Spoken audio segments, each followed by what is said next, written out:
Hello and welcome back to Just an Elysian Tale, the 5th anniversary special. I'm with Wade, and I'm the voice of Fale, and I am playing as Dust right now. Anyone who wasn't on the stream yesterday, I've only really been playing for an hour, and we ended up in the Abyss Forest. Oh, po.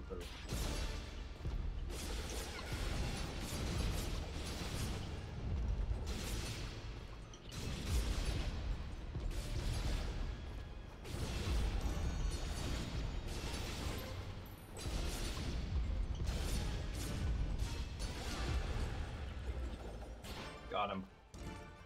Woo! Ah! Oh, you down.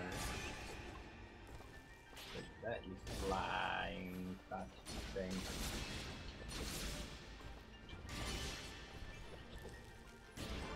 Whatever. Ah! Come on, let me hit that guy. There we go.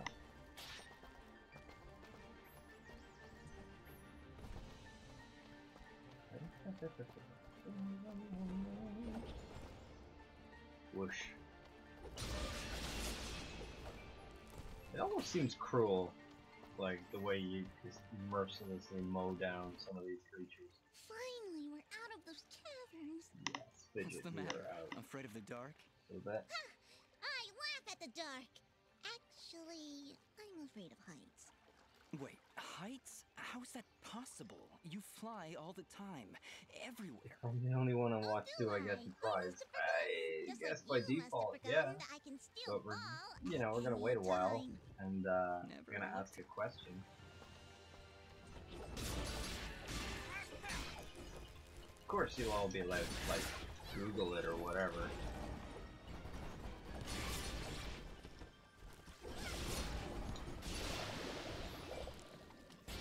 But there will be a question. I'm not just like, not gonna make it that easy for you guys.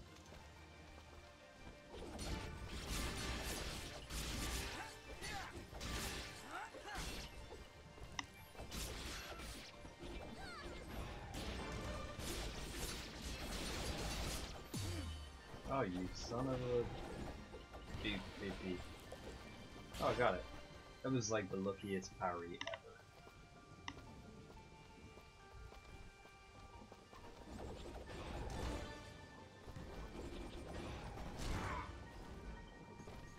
Son of a diddly.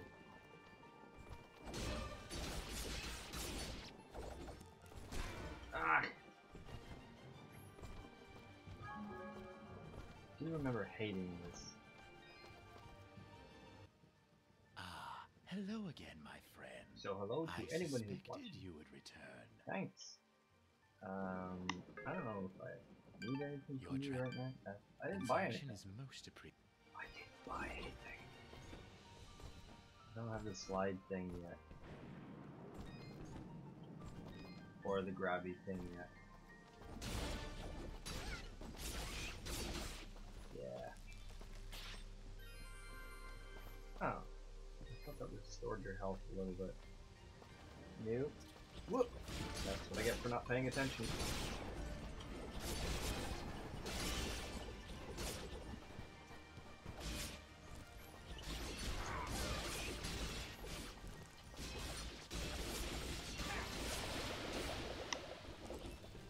Just saying it now while I'm the only one watching the game is kind of, the game is kind of overpowering voice. Okay.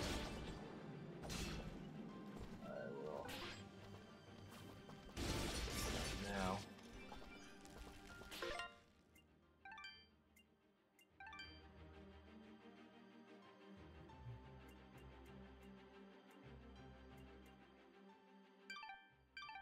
Maybe that should fix it. Let me know.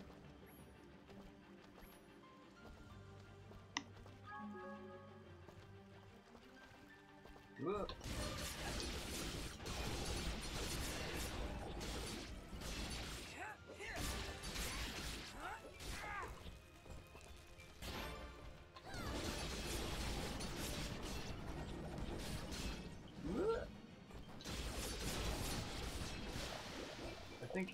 in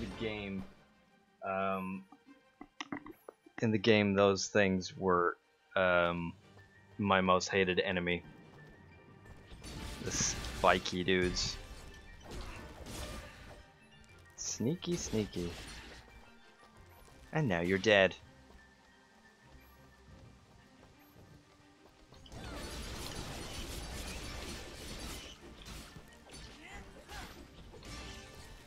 Man, just gotta love how pretty this game is. Ah! That might be because I wasn't being silly and, you know, actually had my microphone in the right spot. Ah! Fidget, is something wrong? She's been silenced, Dust. While in this state, she will be unable to cast her projectiles. Fortunately, the effect is only temporary and will fade over time. You mean Fidget can't talk now? At all? That's terrible. Really. Bloody Florence.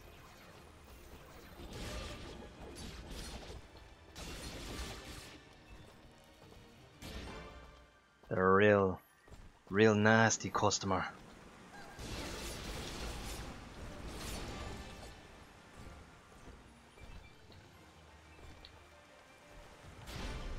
Whoa! I exploded.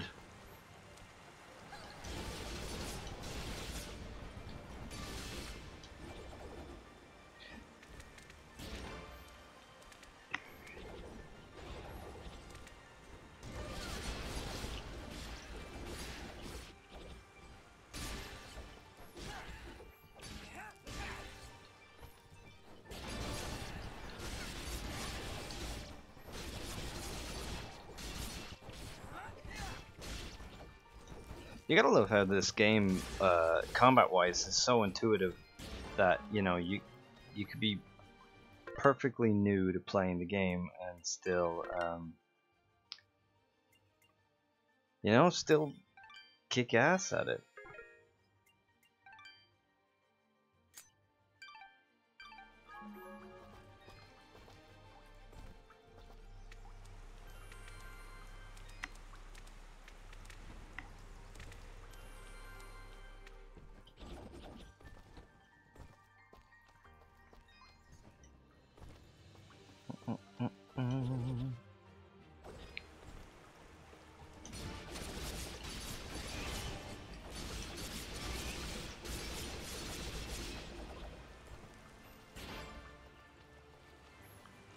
Kablam. Ah!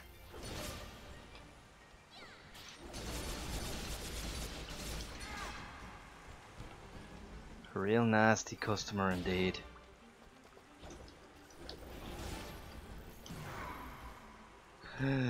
You broke my chain.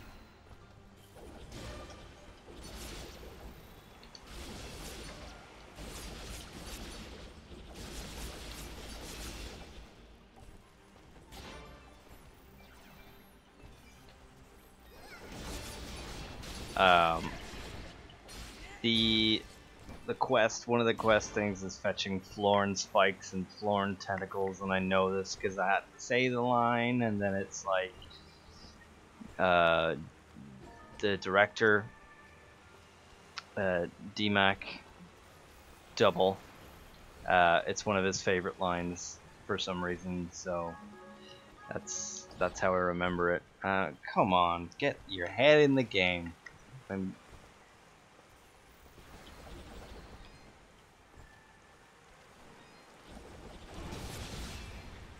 That does it.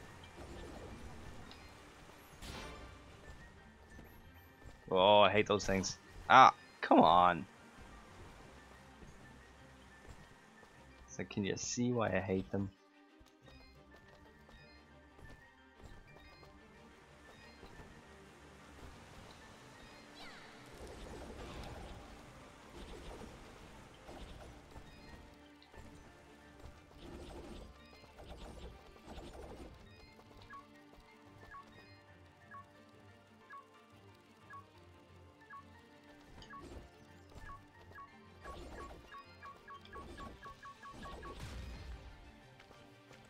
Huh. I honestly thought that'd work.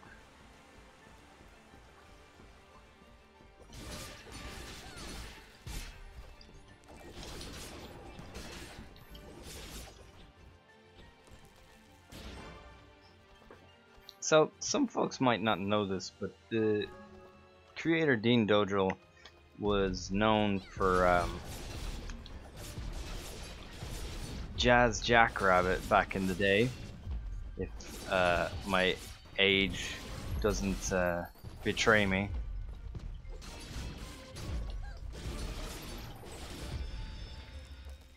Too much. Jumpin' Jazz Jackrabbit was a PS1 platformer, and you're a little robot rabbit, and as far as I remember, you just had to jump on buildings and stuff.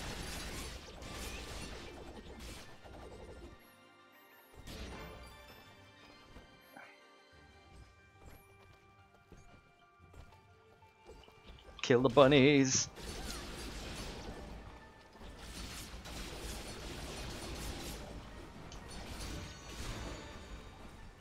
You son of a bitch.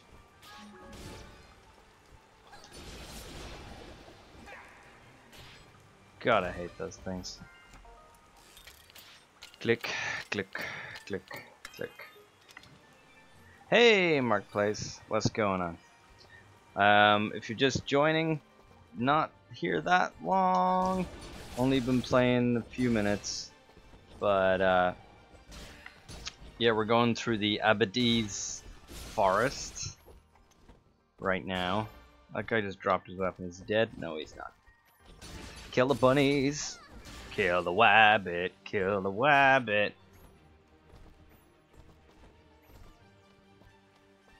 So you're here to re-experience this game with me after 5 years. We must be getting close. Good, good. How can you tell? Look. Dead peoples. Save the others. Let's hurry. We may still be able to save the others in order to murder them. Jesus.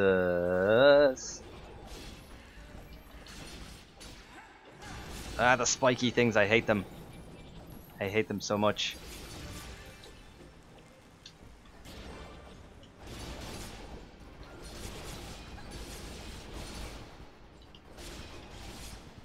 I don't know if those things are dead or not. Oof. That was the jammiest parry ever. That was a bit crazy. I don't know if I got hurt.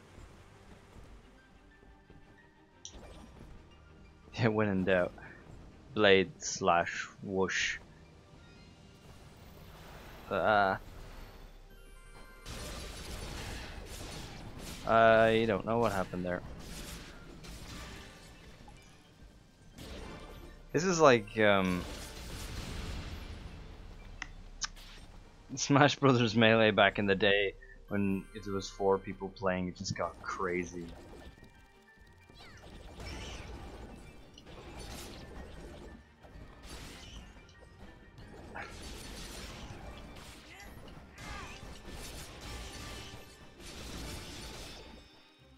Yeah.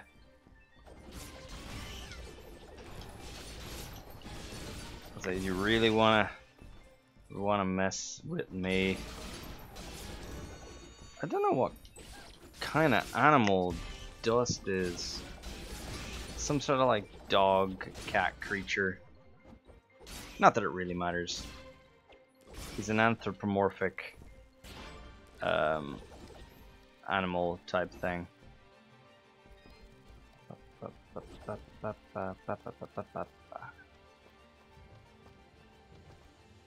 Things are on fire.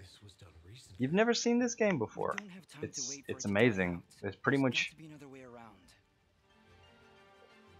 made by one guy, and that one guy is Dean Dodrell. Over the course of about 4 years, it was basically premiered as part of the Xbox Live Arcade, Summer of Arcade, and yeah, this got like funding from Microsoft to make the game.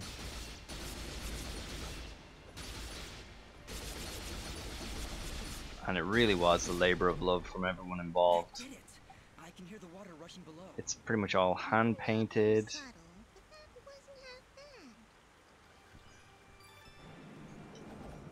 You know who else isn't subtle, Fidget? You, especially when you're threatening to bite people's faces off. Yeah. I remember you threatening people.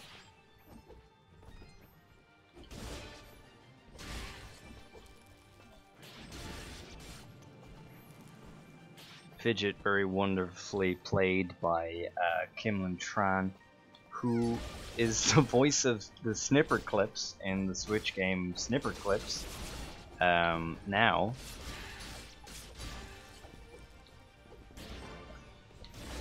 according to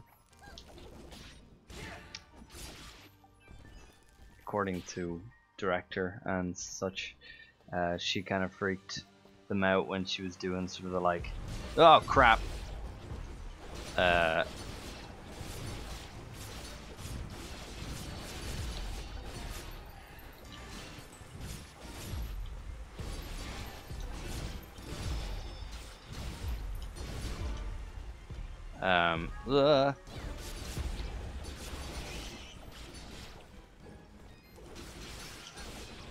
Is he dead? Oh, he's dead. Hey, storm that giant. Dust storm. Dracondo, how are you? Thank you for joining in the stream. We have 2 people watching this right now.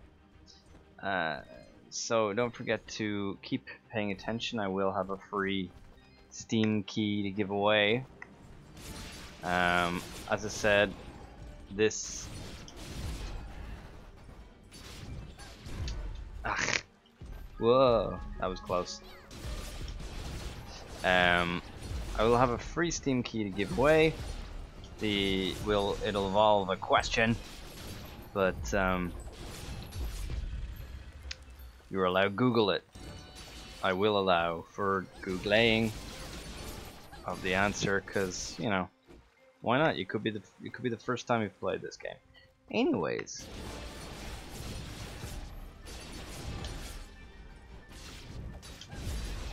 It's so hard to think that this game is 5 years old.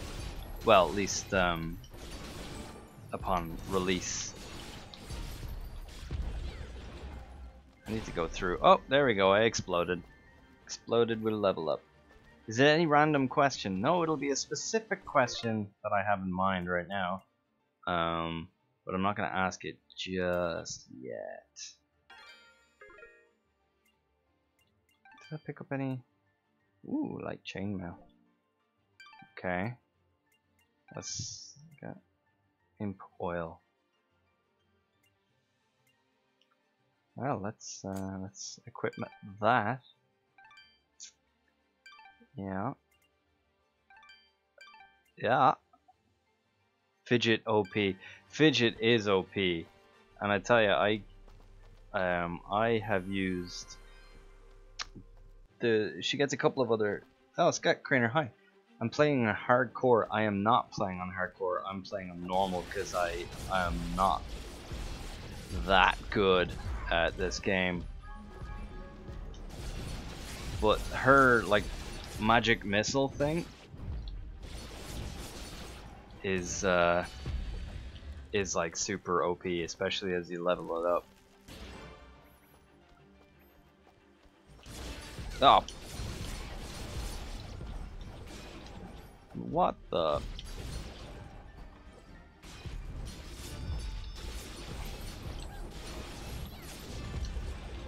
Whew.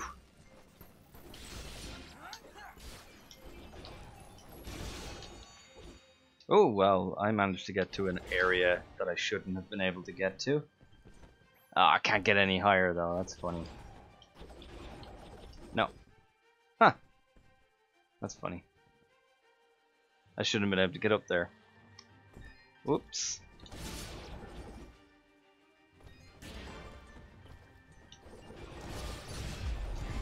I'm just gonna keep going. There we go. Damn it. So, to everyone who has played this game before, Hello again, my friend. when I did you first pick it suspected up? you would What return. platform did you pick it up on? When did you discover it? How did you discover it? Who's your favorite character? No, I don't want to buy that. What am I doing? I always had a hankering to use their lightning abilities.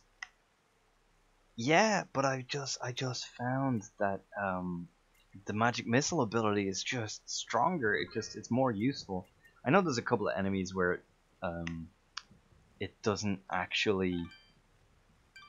Oh, I've got enough. It doesn't actually do anything to the end. The lightning also doesn't do anything to Florence, as far as I know. I never had this game before, so I'm not familiar with the backstory before, but it certainly looks cool. I'm just really curious as to how the behind-the-scenes process worked. I don't know if you covered that in stream a few days ago. Hopefully I'll start playing in about an hour. Actually, I don't know if you'll know, but my Batman Arkham City keeps quitting unexpectedly. Anyone know why? Does it give an error message, or does it just quit out? What about the behind the scenes? Transaction is most appreciated. Would you be interested in hearing? Go back, my friend. Because I can tell you certain elements. I can't tell you. I wouldn't be able to tell you everything, unfortunately. Let's go with mysterious wall chickens. Yeah, error message. Okay, what's the error message say? This is such a weird thing to cover on the stream.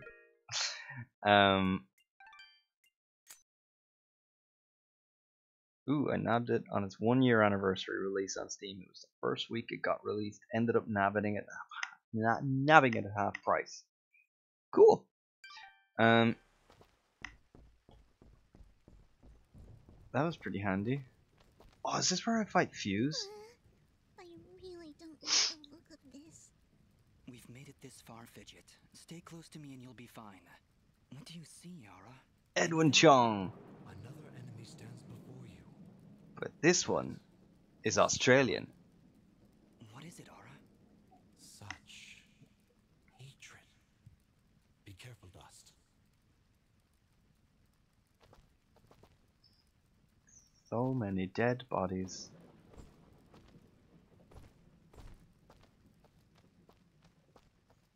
We were too late to save the others. There he is. Look at him. Whichever man. It's a lull on chat. It might be cool and relevant. Edwin is a living thing. Edwin is amazing. Innocent people. I absolutely love Edwin. Haha! Oof. Flaming Edwin. You dare speak to me of innocence when you have so casually slain a countless number of my children. Ah, Your children? it was nothing. You're talking about those monsters back there? Who are you? So, you don't remember my name? Rest assured, my friend, this time you will not so easily forget it.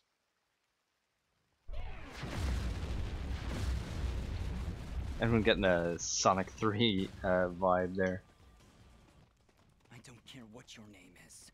You're no different than those monsters I fought before.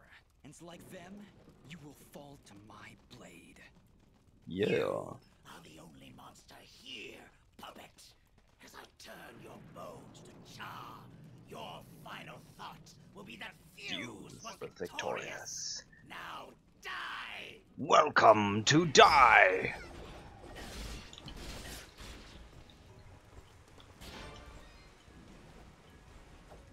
Son, bitch.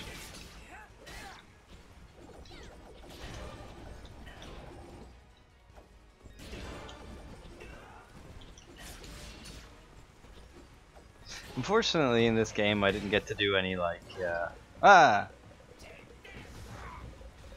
battle incidentals. It's one of those things with being an NPC character.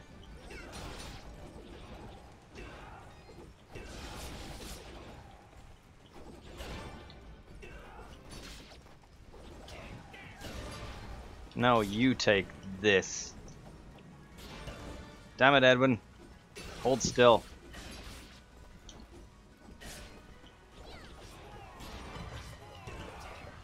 s'mores.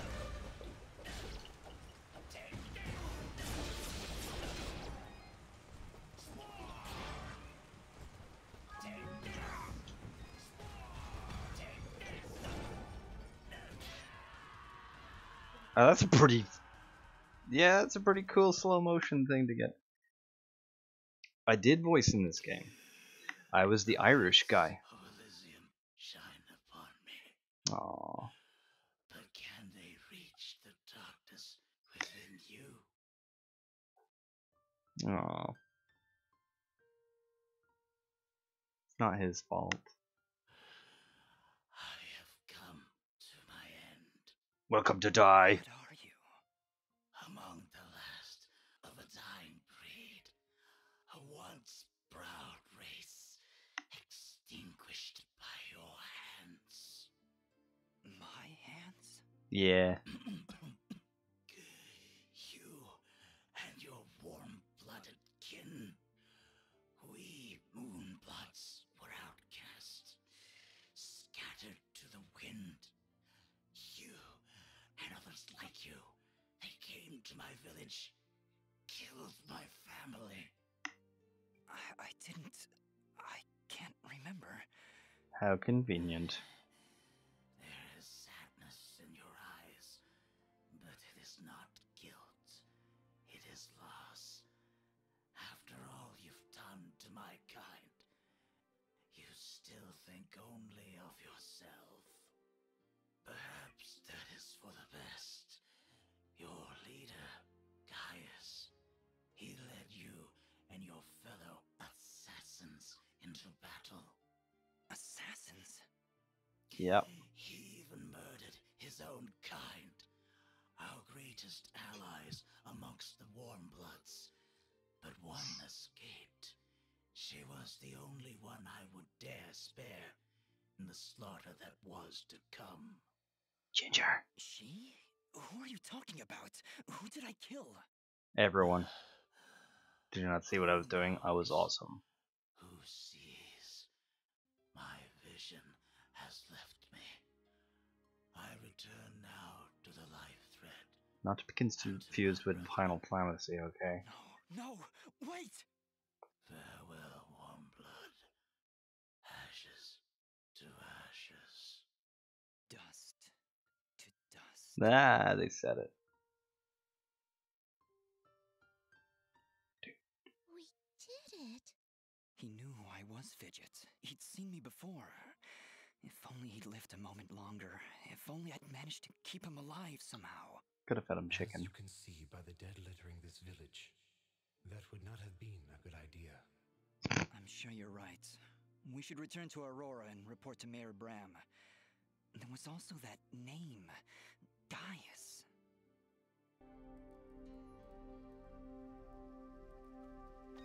Glowy thing. Dust, during the battle, I was studying Fuse's attacks.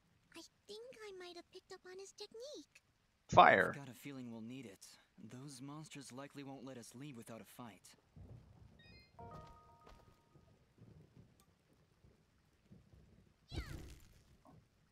Fire. Yeah, the monsters won't let. Oops. What's the problem? Well, Fuse... Children or not, they don't look all that happy to see him. Hey, Ugly! Are you gonna play nice? Yeah, There's just no pleasing some people. especially when you call It was them a valiant ugly, effort, Fidget.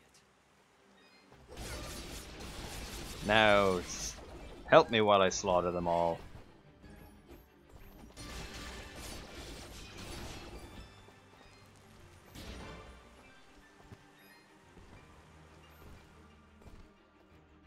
Tricondo here. I had to reset a few things. I'm here, I swear. Davy the Wolf Dog. That is a different name. I need mysterious walled chicken.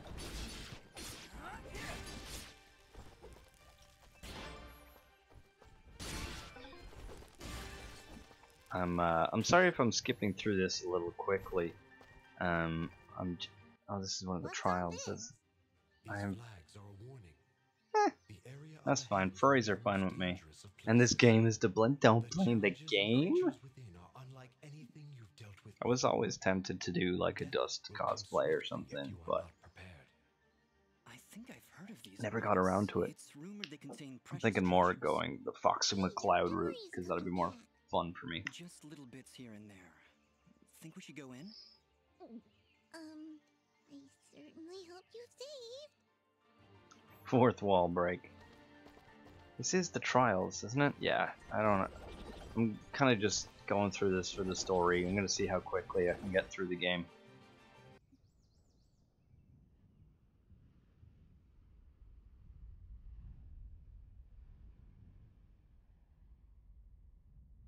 Sir, the preparations are nearly complete.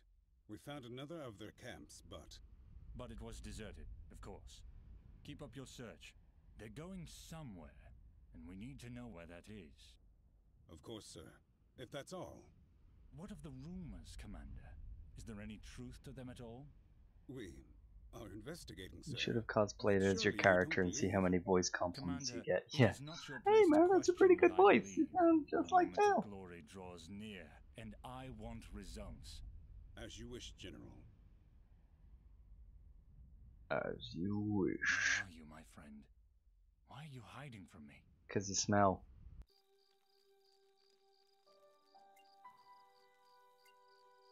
Aurora Village, what's that? The Glade. Oh yeah. Okay, so next story thing. That's where I'm going. I can come across myself. There I am. Look at me. I got a new quest. Please, let me know if you come across those materials. I'll keep my eyes open. No, you Much won't. appreciated. I'll be waiting right here.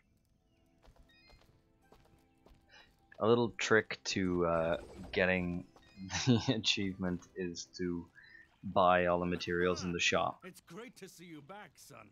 I knew you could do it. The monsters have already calmed their advance. Tell me, what happened? Did you confront their leader? Confront is one way of putting He was it. right where you said he'd be. In fact, he seemed to be waiting for us. Waiting? In the middle of a small village, surrounded by the innocents he killed. Oh no. No one is It could innocent. only be Denham Village. Did you find any survivors? They weren't innocent because Sorry, they all Mayor wore Bram, but there were denim. none. A lizard, you say? Ginger? That girl? Her family was killed almost General Guy. not personally. So why did they kill Ginger's family? They were helping the Moonbloods of... Regardless, I can't... If you want to ask Ginger... Boom. Where's Corbin? Is Corbin up here? Can I get the... Ooh, hello.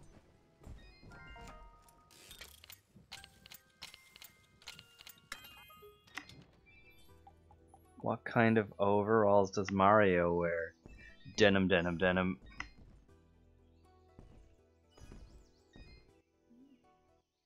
Oh, hi. Maybe you can help me? He's not in the. No, he's not here. Don't worry, I'll keep an... My name is Colleen. Calm down, Colleen. I think he was doing something for Mr. Gianni, but whenever I ask him about Corbin, he says, Gianni. if you find Corbin, please.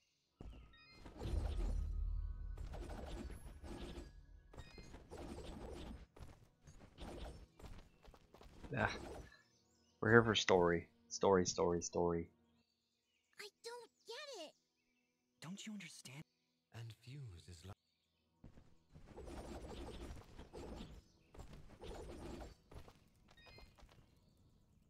Oh, you again. Mayor Bram said you'd left already. Yes, he asked us to stop the leader of these monsters. Turns out it was a moonblood named Fuse. Fuse? Oh no. So you know him then? Was he always a homicidal pyromaniac? A little bit. No, never! Why did you kill him? He destroyed Denham Village, Ginger. Denim, slaughtered denim, dozens denim. of innocent people. He refused to listen to reason and planned to attack Aurora next. This war is turning all of us into monsters. Not me, I'm Thank you, awesome. Ben, for releasing Fuse from his mouth. Right before the end, he seemed lucid. He told me a few things before he passed. He was there the day my family was killed, yes. He was picking up supplies to bring back. I'm sorry. So hello everyone that's joining us. Last time I We're saw an just outfit like yours bursting through the was the day story. my family was murdered. That outfit. It I'm gonna be belongs to giving guys away a as Steam soldiers. key soon enough. Really? No. What time is it That is now? not an answer. Okay. Hey, ease off! Dust can't remember, okay? He doesn't even know his real name. You know, you should be more thankful. He just saved this village twice, and Fidget, please calm down. Perhaps. But your friend is right. You saved my village twice today. If the only way to stop this war. His campaign continues to the north. If you want to help right the wrongs of your kind, you're free to join me. I'm afraid. Kablam. Whoa! What was that? It came A from the plot center point. Of the village. What are these things? Monsters! Ginger, get down! Get down. Oof.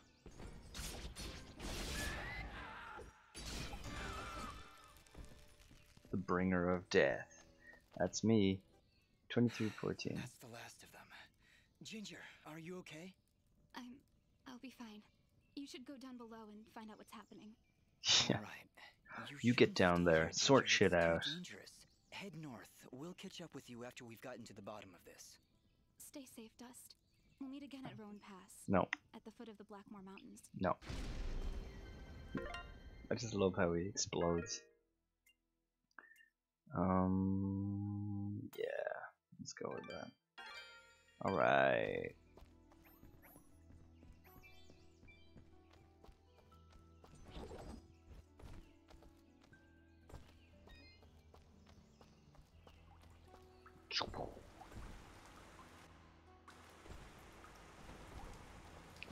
There's Mike.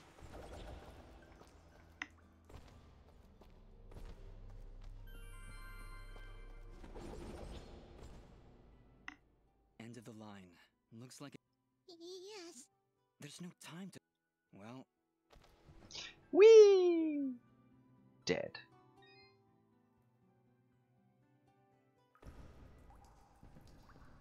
That's a fine set of legs he has there.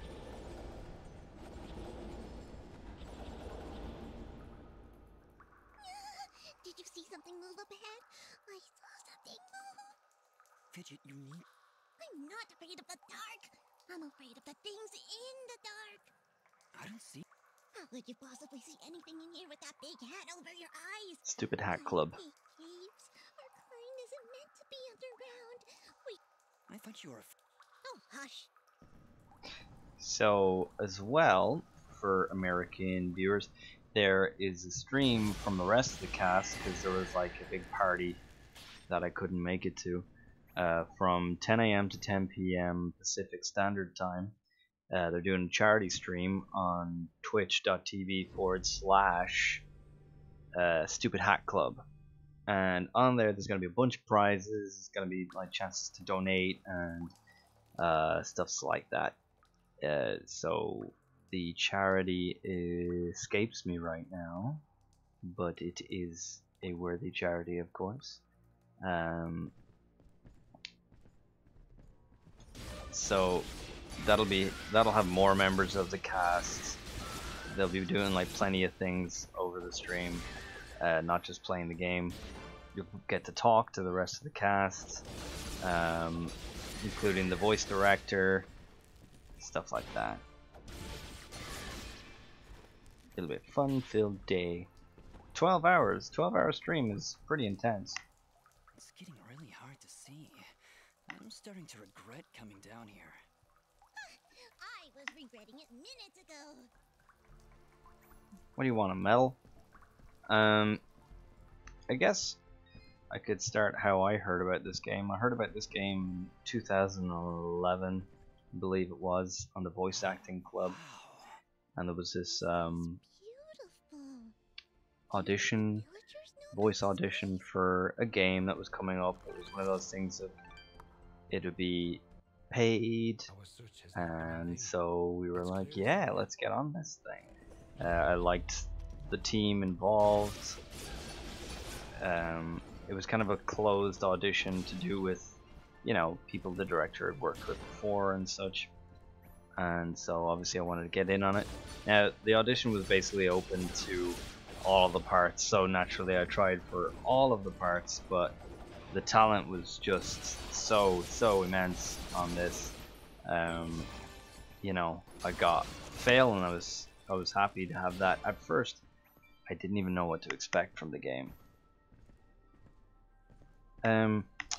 Unfortunately I won't be on the stream because it's happening in LA and I'm here in Ireland. I couldn't afford to go to LA, unfortunately. I was planning on it, but now I'm going to Disneyland Paris to work, so I needed to save for that. Unfortunately.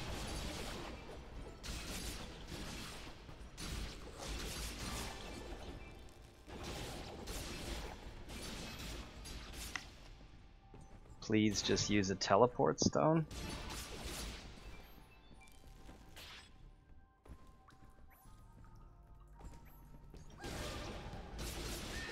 I thought the teleport stones only worked if you'd been to the place before.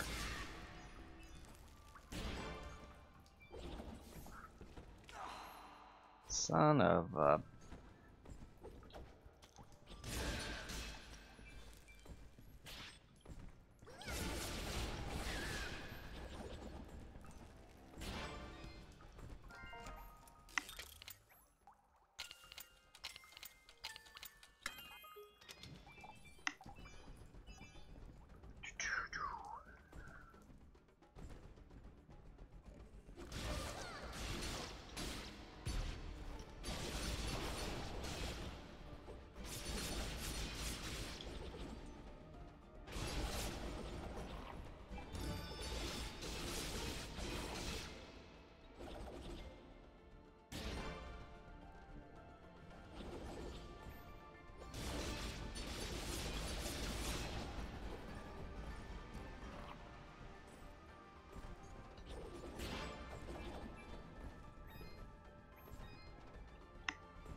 Come on, man.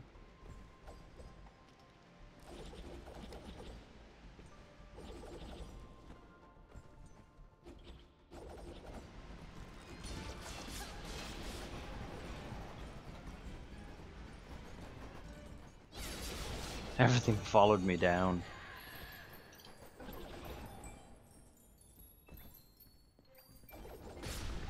There we go. Now I remember. Ugh.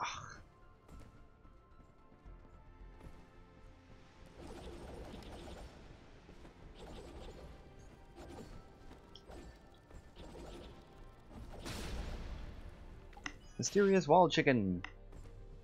I love the lighting effect in this game when you're near a treasure key. Yeah. I know it's nearby. I've actually got lots of treasure keys. Oh, poo, I forgot about these guys. This creature is too well defended for a straightforward assault. We'll see about that. Oh, wow. Okay, that was a bad idea. Yep. It is practically invulnerable unless you stun it with a parry, like so.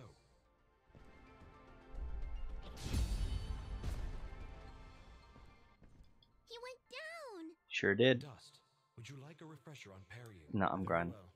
Fine. I am fine. Let's go. Ah. Ouchies.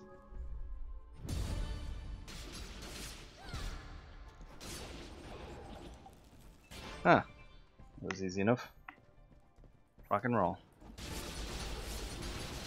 Yeah. Look how pretty all those particle effects are. The particles of death.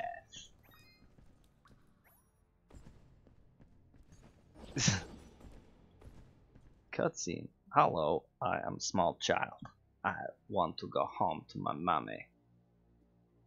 What are these guys called again? I'm not sure, Mud. but it sure did run off in a hurry.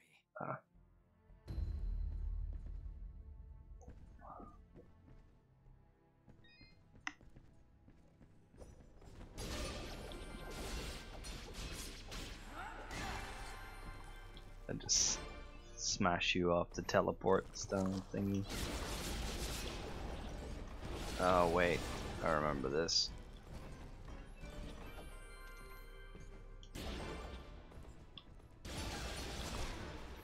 Some bitch.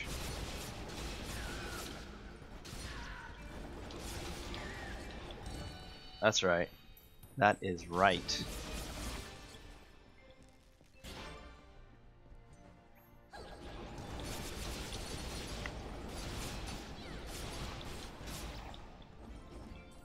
What?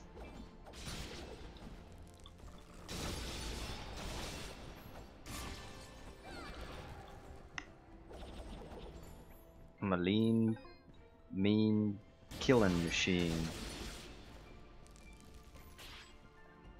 Escape. We actually have, yeah, plenty of treasure keys. Wow, I love when that happens. Oh, I hate those things. I forgot about them. God, I hate those.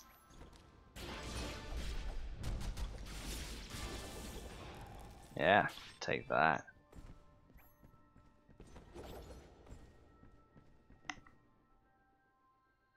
Lots of treasure keys.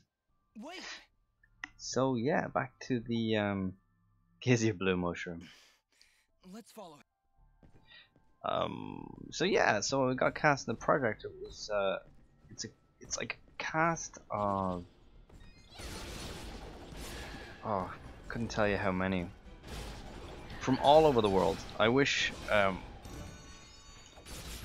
more games were cast like this. You know, instead of getting things like Assassin's Creed Rogue, where you have, you know, people from Canada. Sorry, Devin and David and Josh, but Canadians can't do Irish accents, so I really wish they were to have cast an Irish person in Assassin's Creed Rogue. That is not to say that other people can't do Irish accents. Joe Gilgun in Preacher does a fantastic Irish accent. It's just, you know, I would prefer to see people who can actually do Irish accents play Irish characters. Otherwise you get Shay McCormick, who is a travesty.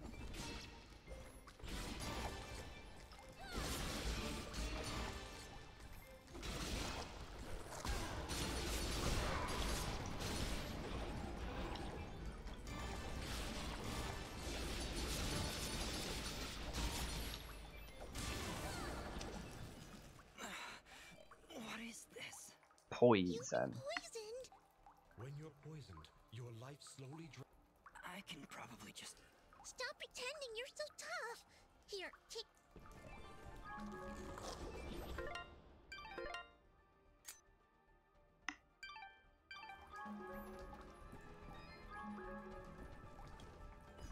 Needle and thread, stitch up your wounds. Yeah, I need to go to you. I need that ring of sight, don't I? So, you have slain. I had no choice. Yeah, I'm yeah. not judging, friend. Yes, you are.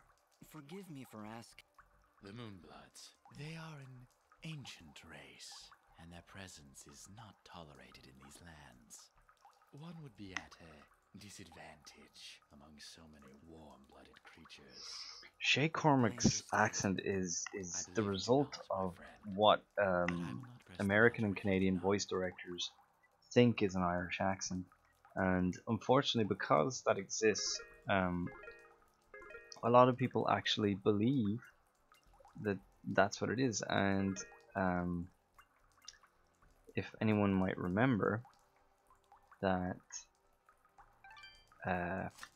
in Battlestar Galactica there was an Irish character, and after, you know, he came on screen, everyone was like, that's not an Irish accent, you know. And everyone in Ireland was like, yeah, no, that's a really good Irish accent, actually. You know, and they were like, well, how would you know? I'm just kind of like, well, I'm Irish. We kind of have a advantage of knowing that kind of stuff. Can't remember how to get the ring of sight. I know I have a blueprint for it, but You're away from me.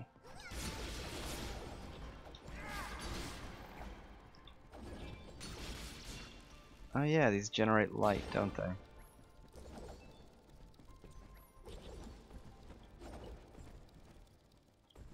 Okay.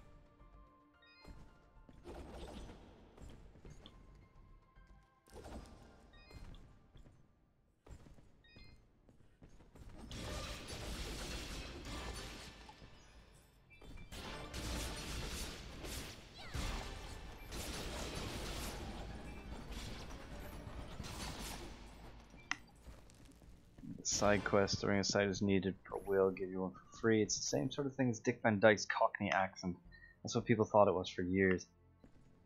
Yeah, good old Dick Van Dyke. You know, you gotta love Dick Van Dyke, but it was a terrible accent. Or Sean Connery as like Sean Connery in Thingy, what you call it? Oh my god, why is this escaping me right now? Sean Connery in Highlander as an Egyptian. That was believable, right? Yeah, Sean Connery as an Egyptian. That happened and was a thing. Kimbap. Kimbap. Dap.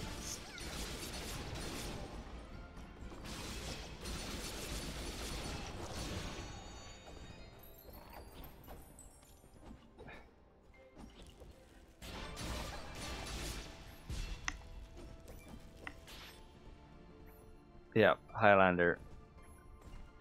My name is Juan Ramirez. I'm not Spanish. I'm Egyptian. And you're like, what? What? Yeah, that seems legitimate. But yeah, that did. I was like, with Shay Cormac, I was like, really? Who did you get to play an Irish guy? Oh, a Canadian with a, you know, of a Polish Russian like descent. You're just like, yeah, that seems like it should be someone who'd be voicing a thing.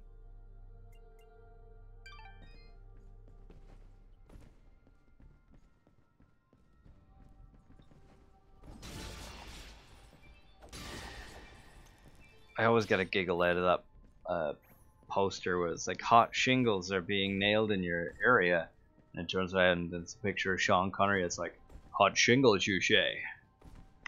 Or always a personal favorite as well is this is once again showing my age when it comes to memes and the likes.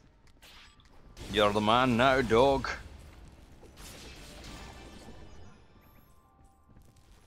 Child's pendant. I need the light. No. Darn you!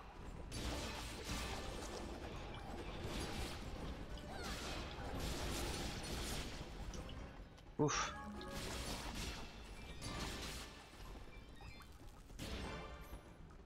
Don't you just prefer NPCs in games that actually, you know, help you out?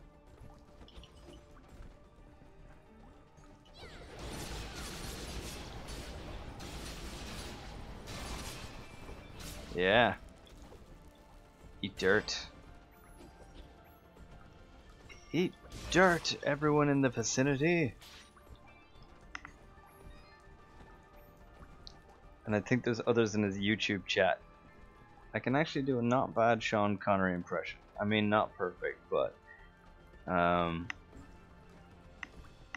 yeah. I mean, there's a couple of impressions I do that are not perfect, but it's okay, because as a voice actor, one of the things I always say is that all you need is an impression. It doesn't necessarily have to be a good impression, but it's a new character when you use it.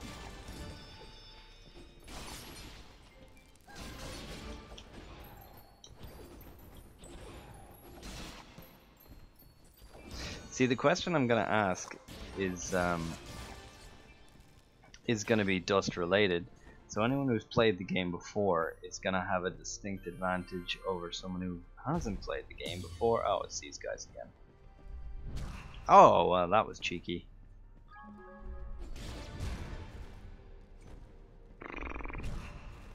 Yep. Yeah. I don't think you can parry that one. They are actually surprisingly weak, those guys.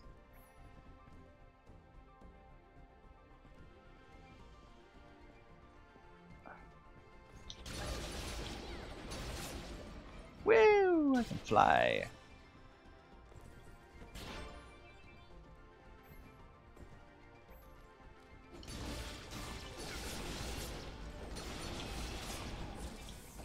Yeah. Take that. Those mouth things are weird. Ah! So yeah, the people who play the game will have a distinct advantage. So it won't be like first answered, because I don't think, you know, that's not quite as fair. So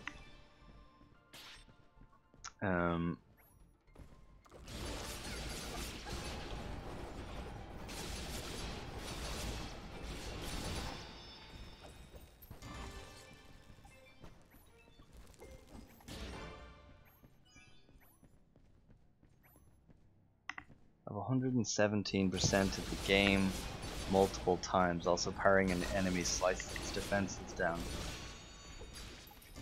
Oh yeah, but those like rock things, the only way of beating them is to parry them, so you would figure that they'd have a bit more health.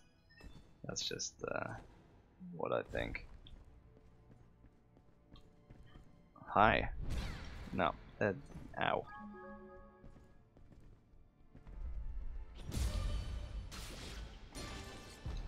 Yeah.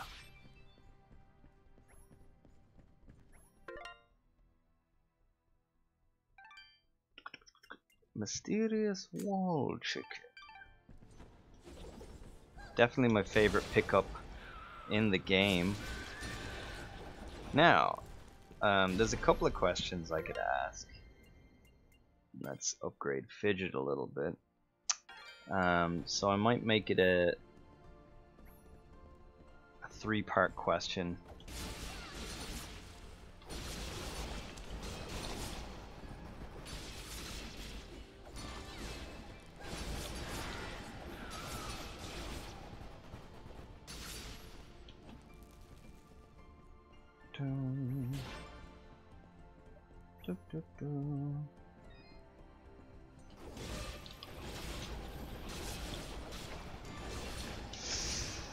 Florn.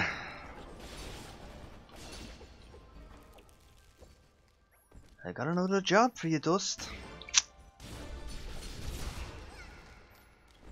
Oh dear, I remember this place.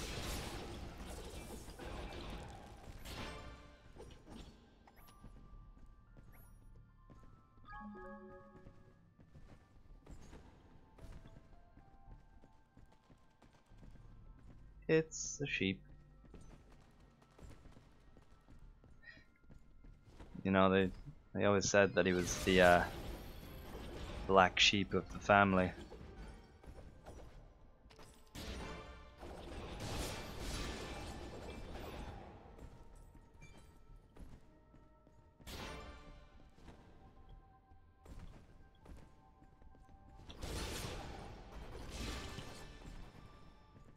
And he did.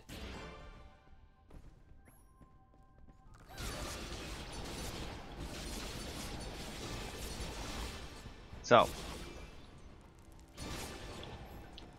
I'll give you the first question.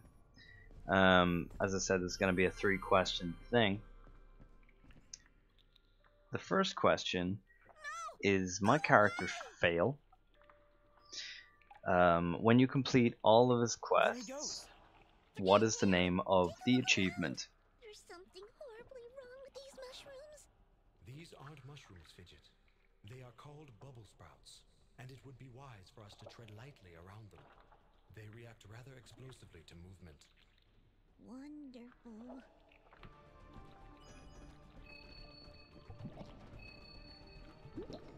Oh, that's the health one. Nope. Nope.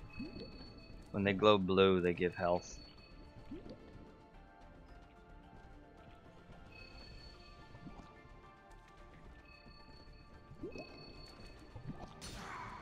Yeah.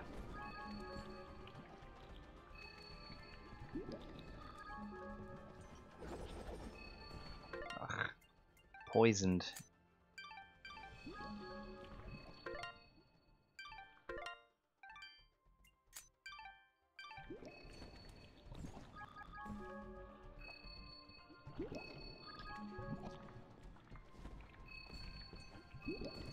Gosh darn bubble sprouts.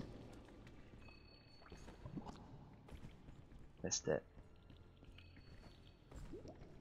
Hello, stranger. So yes, the first question of my giveaway is, when completing the quest for Fale, what is the name of the achievement? So I'm not going to say what's correct just yet. Thank you.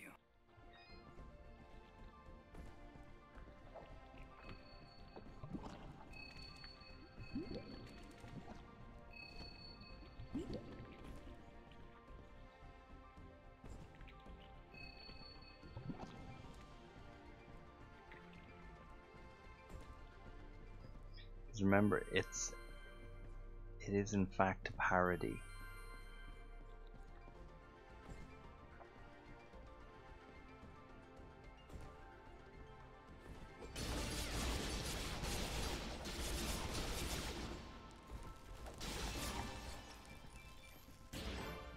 I will admit this game is it's possible to play on keyboard, but it does play far better on a controller, purely because it was supposed to be played on the Xbox.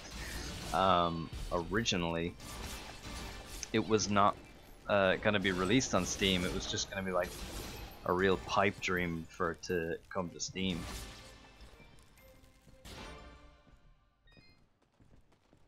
Oh yeah, I can't dash yet. Wah! Forgot the respawn. The jerks.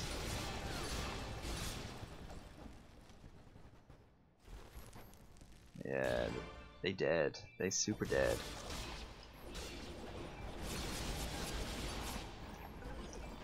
My character's name is Fale, and when you complete his quests, what is the name of the Xbox achievement that you receive?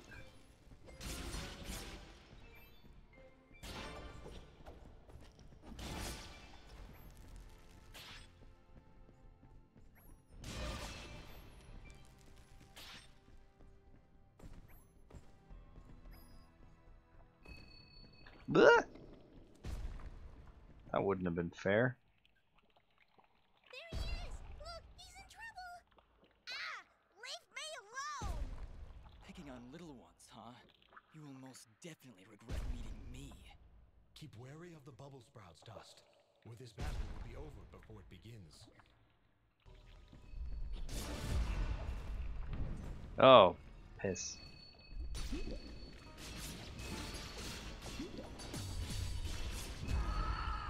Oh, he killed me super bad.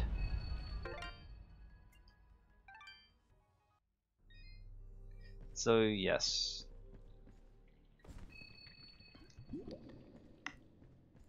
The first answer is indeed the opposite of fail.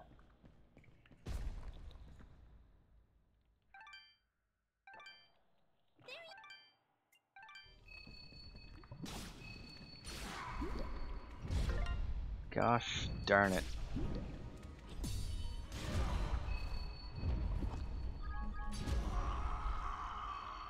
Whew. Yep.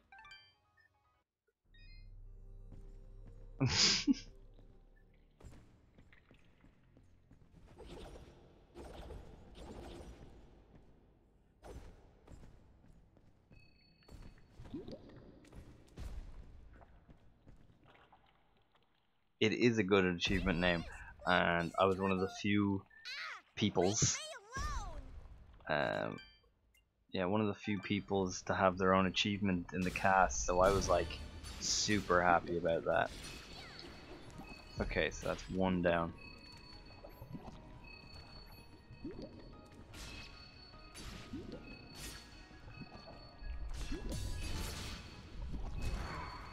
Some bitch.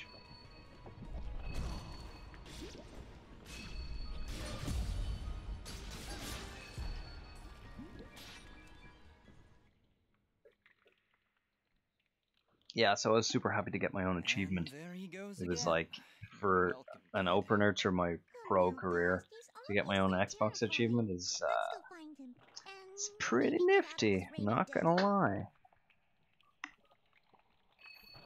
Whoa.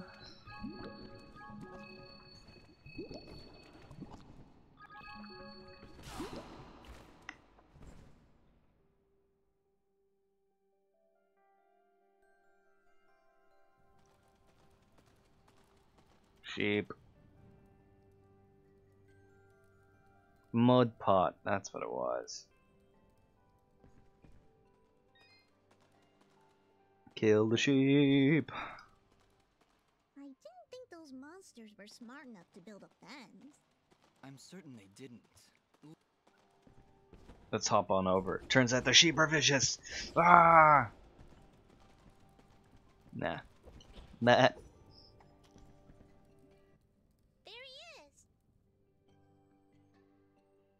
Something bop. Your father's done gonna have himself a heart attack after he hears about this. I'm sorry, Mama. This is Goodness, what would I can't remember the name of the kid, but the evil sheep. Mama, look! Those things must have followed me. How'd they jump my fence? Crafty vermin. How did they jump my fence? The She does see that I can fly, right? I'll be sure to tell her, Fidget. I'm sure that'll clear things right up. You're both fairly condescending, in fairness. The mama is Back, you beast! Kira Buckland, and she in fact, we just saved your son. She is near, no wait, she's 2B in Near Automata. So a couple of other, like, well, not a couple of other, like a lot of other anime stuff, and Meryl in Metal Gear Awesome with Ego Raptor. So yeah. I think I'd remember. I think we attacked a surf. I'm sorry. Actually, what I'm saying is, we got enough problems of our own without you surface folk bringing all that nonsense down here. So, if you... Come on, Dust. We're obviously not wanted here. If you're looking to Bopo. Back to your chores before I take out the spoon again. Ah, the wooden spoon. They even got themselves It's the weapon of ass destruction. bet they could help. Young man, I don't care if their sword spouts rainbows and bowls of delicious baked beans. I don't want their help. Stop saying that! Die? Well, our healing wells have gone and run dry. I hate saying. Sorry. Farting rainbows and beans. Yeah, I'm skipping quests and stuff. I'm just going for the story, guys. Oh no. I need a resonance gem.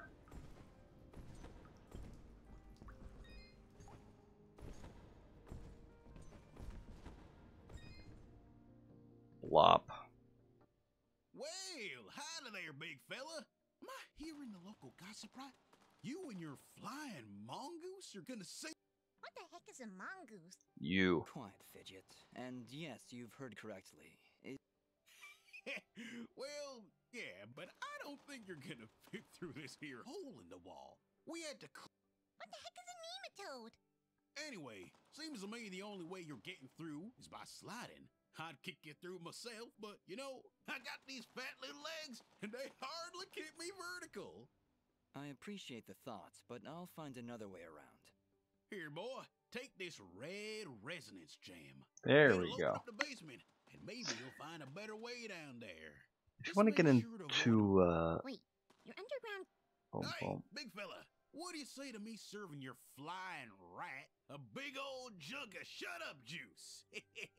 While you're down there, why don't you make yourself useful and collect me my hitting stick? You mean the one in your hand? What? You see, I use this here stick to do my hitting, but I lost her in the basement, and I'm honestly just too gale darn lazy like to go looking for it on my own. All right, Blob.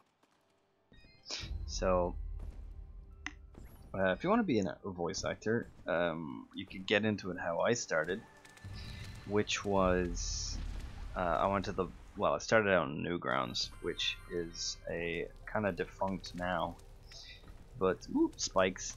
I went to the voiceactingclub.com and got started there, and the best way to start is to basically just audition for absolutely everything, and I mean everything.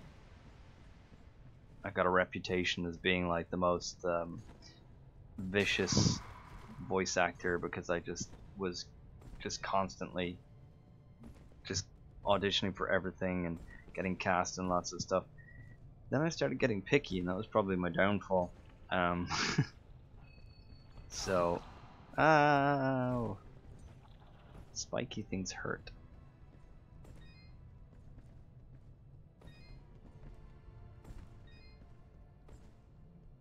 I need to be able to slide, but I cannot slide. There's a black sheep. God dang it. Wait, did you just... Did you just put that thing in your inventory? Yes. Yeah? What? Okay then.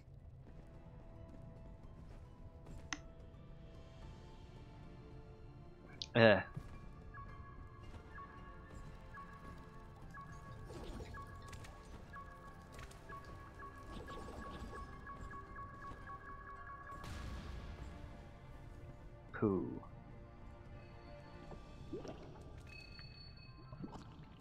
Ugh. Okay. Son of a bitch.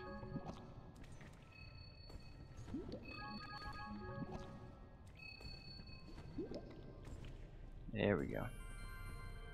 Is it only on casual that the save spots heal you? I don't know. When we recorded that line, I thought Dust murdered a sheep. And did you just stick the wool in the in your inventory? Yeah, wouldn't you? Welcome to Mac the actor, aka Devin Mac, who is the director of Dust. If you need any questions answered, maybe Mac would be willing to give them an old answery-do in the chat. So Fidget's tone is partly discussed. You know, why not?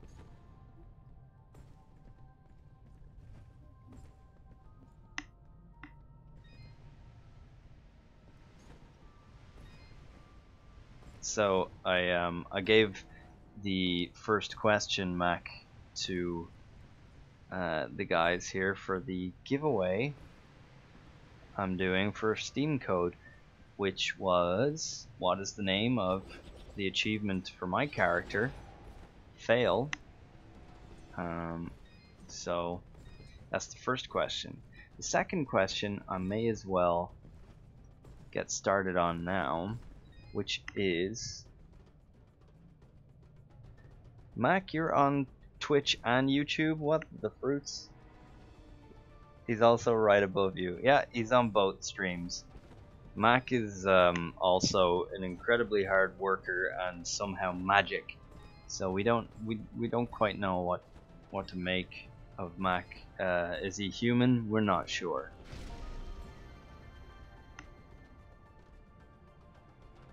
So the second question is the mysterious wall chickens in which you pick up. Which game is that a reference to?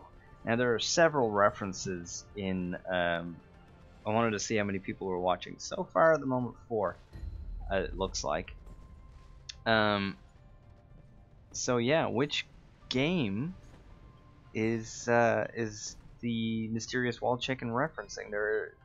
There are several references to other games in Dust, and the mysterious wall chicken is no exception.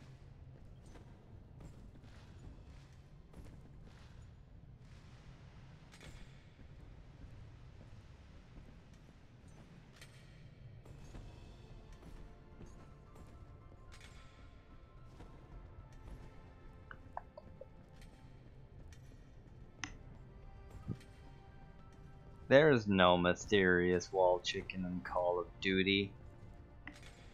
I am half Mac, half machine. Is a Macintosh not a machine? I don't know.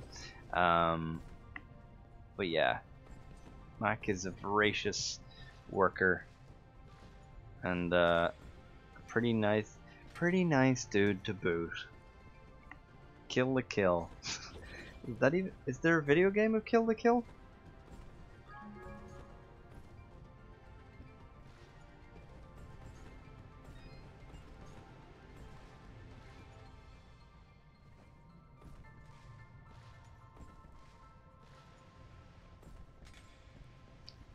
So this time let's just go upstairs. I have no idea. Oh, God, pay attention. Yep, that was good paying attention there. Steven, you're not listening to yourself.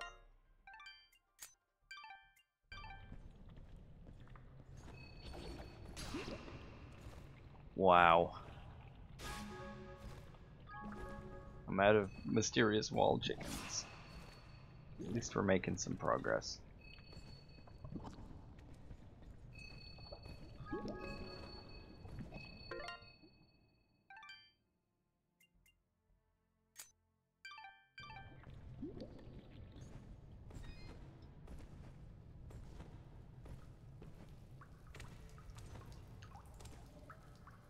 Sorry, gone for a sec, but you don't think I'll get Invictus straight away only on my channel? I'm still a bit young. Your life is weird. Davey mentioning Beyblade. Okay, on my plane today, I literally sat next to a retired teacher who collected Beyblades. His students got him into them. That's a pretty interesting piece of info. Did you mention that you were in the anime for Beyblade at all, Mac? I'm sure that would have blown the students' minds. There's no real surefire way of getting into voice acting straight away. It takes a lot of work and a lot of practice, and unless you're really lucky, you're not going to be making money off it straight away.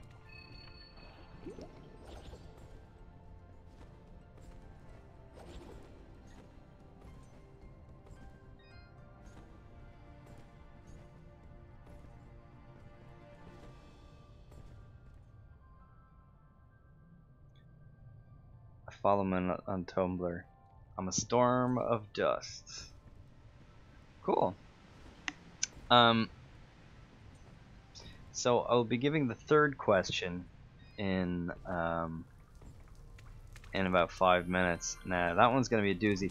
Now, Mark Plays, did you get the second question by any chance? The second question is, what game is the mysterious wall chicken referencing?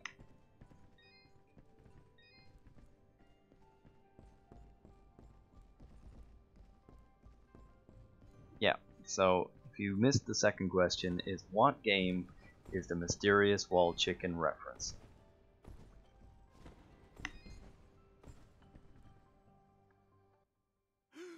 Oh, Mystic! You found her? Now I can get back at that good-for-nothing trolk that done Whoa, hang on, Blop. You'd better... Boy, this is a... Tell you what, I'll beat up some trolls for you. Bring me their devilish little fingers. 4 of them. No, 40! No, 400! My broken leg demands justice! How about I gather 4 troll fingers just for you? That's awesome. Sound good? Probably blew the guy's mind, and he'll be able to go back and tell his students. That's awesome. That's a really cool story.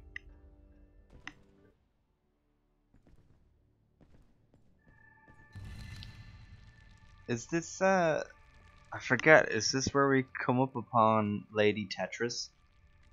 I.e. Lady Tethys, her real name. Tetris was the direction, I believe, which is Monty. I don't know if Monty's free. Has she played the game? I don't know. So yes, the correct answer to the second question is Castlevania. If you would break open walls, you would find chickens. So has Monty seen the footage of the gameplay herself? I don't know if she played the game herself. I won't tell David you just skipped all his dialogue. I'm trying to do a speed through. I'm trying to do a speed play, darn it.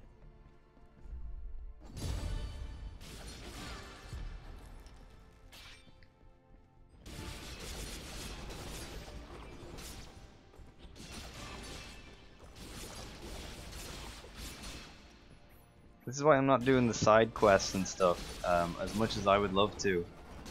I don't think I retain all the audience for that long. I don't have as many anecdotes, and I'm not very interesting as a person. I don't have cool anecdotes like, you know, meeting fans of a franchise I worked for on a plane.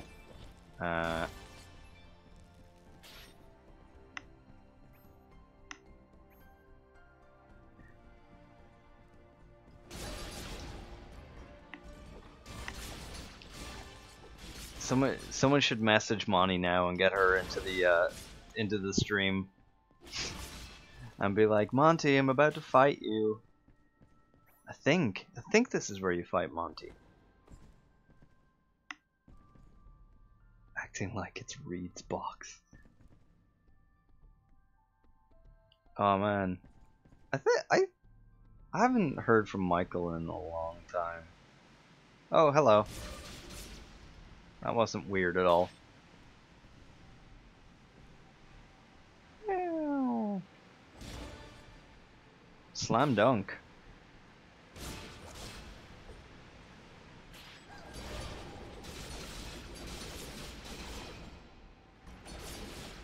I'm just like thinking how funny it'll be. It'd be like, hey, message Monty. Are you free to come in on the Steams or in on the stream? Steven's about to kill you.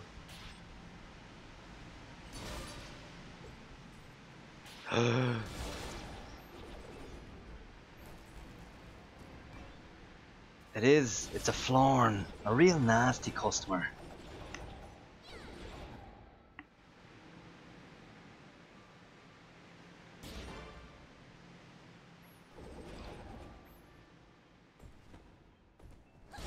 More Florns.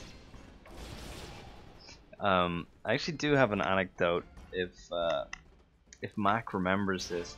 When I was going through what kind of accent I was going to use for Fale, I was like, yeah, I want to give him an Irish, or well, Mac encouraged that I use an Irish accent, and what I wanted to do was kind of go for a more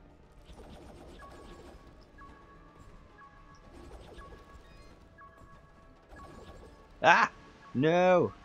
When I was picking the accent for Fale, I had this reference that I wanted to use, which was old Mr. Brennan, and I was like, yeah, I've got an example of old Mr. Brennan's voice, like right now. God damn it! I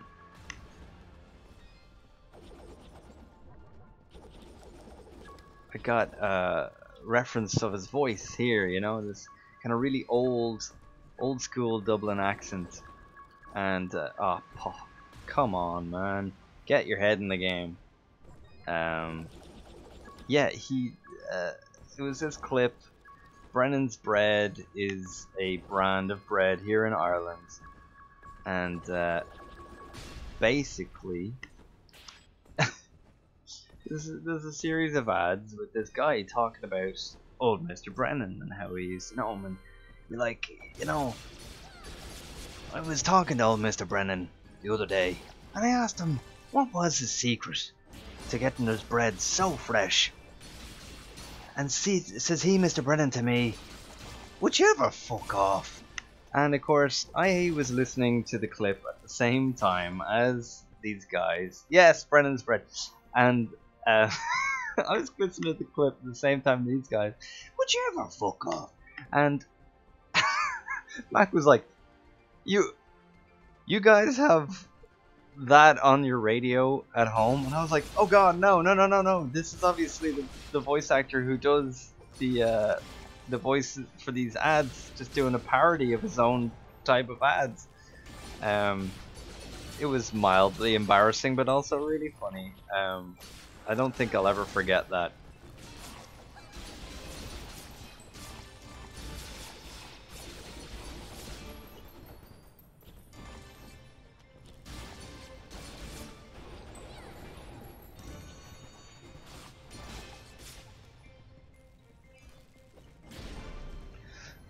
Explodey. I remember this now, yeah. You see, this is why I'm so bummed that I wasn't gonna make it to LA, is because we all have these crazy anecdotes, and I would love to just be like sitting around in a circle recounting all these stories, and it would just be the best fun. I mean, cause when myself, Bosco, and Mac met in person, which was in Chicago in like 2010. Everyone there thought he was today's birthday. That teacher on the plane just came from Dublin too. Wow, there you go. But yeah, I met with Mac in person. Himself and Edward Bosco, the Blade of Ara, came to see a production of Dr. Horrible I was in. And when the show was over, I think we stayed up till like 3 or 4 in the morning just talking, you know, just talking about stuffs and where we wanted to be and what we wanted to be doing. And it was just one of the best nights ever. We like talked as if we had known each other in person for years. It was like we just had known each other, and that was just the power of places like the Voice Acting Club. It was just this, it is still this great community where you can learn so much. I haven't been on there in years, but I mean, it's probably the only place to go now since the Voice Acting Alliance. Did you ever see the Irish Ham ad? I probably did. What? Which Irish Ham ad? There's several. January 2011, so probably not too far before. No, if it was January 2011, it would have been like close to my birthday where we met. And it wasn't close to my birthday. I am almost positive it was December of 2010. No, not December. Oh god, February? Oh no. The date's gone from my head. Either way, the important part is the fun we had, and how then I went to a comedy club with the Blade of Ara. That was cool.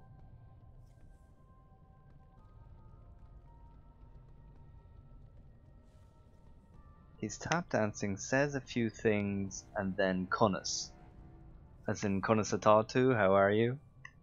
Oh god, that's another thing. What was it? Was it yourself and Bosco, Mac, that you guys Skyped with me, and then you showed me this this clip of Sheamus the wrestler? We're like, what's he saying? What? You know, and literally all he said was Kunis Atatu, Sheamus is saying I'm dumb. I was like, you're gonna like be really sad when I tell you what this actually means. And they're like, what? And I was like, it means, how are you? Seamus is my name. And they're like, oh, really? I was like, yeah. Sorry to break it to you, but it's very simple Irish. But still, you know. And yeah, so many people hadn't talked to each other before me in that part, but I had been friends with Mac, Bosco, and a few others way before that, because we would always have these chats. Kimlin was in that group too, of like voice chats to practice stuff.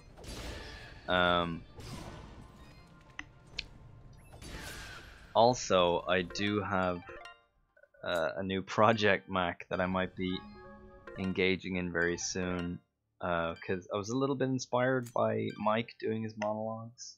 Cune. So Cune meaning quiet. Cunus, obviously. I remember you hating Seamus for how he spells his name, him spraying himself whiter and dyeing his hair redder. Yeah, man, it's like perpetuating a stereotype.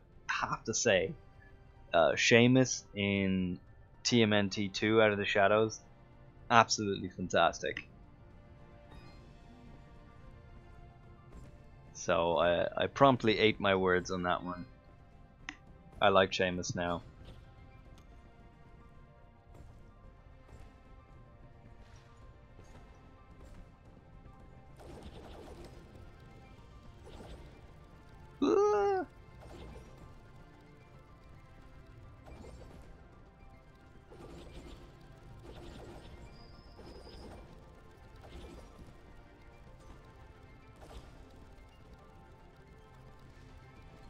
Why did you go that way, Dust? Come on, man.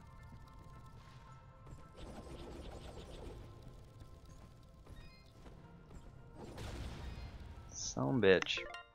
I mean, you're actually really cool to listen to while arting, like an interactive podcast. Oh, thank you. So yeah, I have this cool idea for a little voice project to just keep myself practicing. A friend of mine came across this really awful, I mean, and by awful I mean absolutely amazing, book sleeve. And this book sleeve,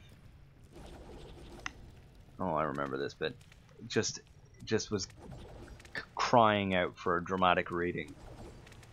So I did it, and so now I want to do dramatic readings of all of this genre of books. My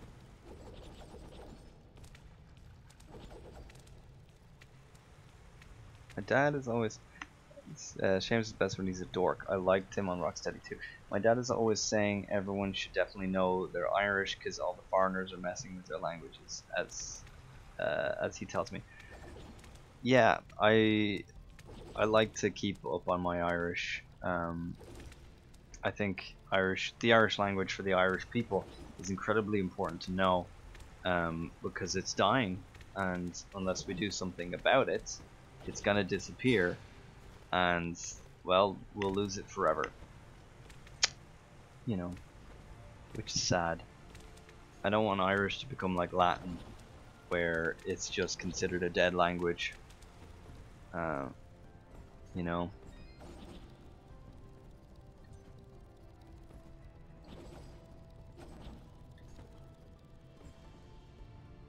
Oof, that was close. Okay, so there's nothing there. Ah! At least I didn't fall completely.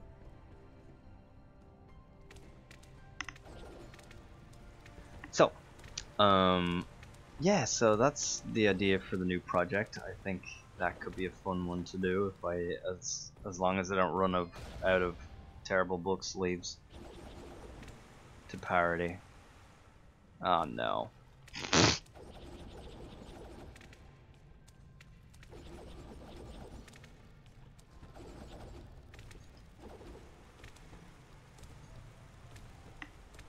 So, this one is going to require a bit of Googling, unless you already know, if you have prior knowledge of the cast, because this is to do with the cast and what they have gone on to do, because I love the success that the Dustcast has gone on to receive. It's just a testament to the talent that was involved in this game. Oh, God damn it.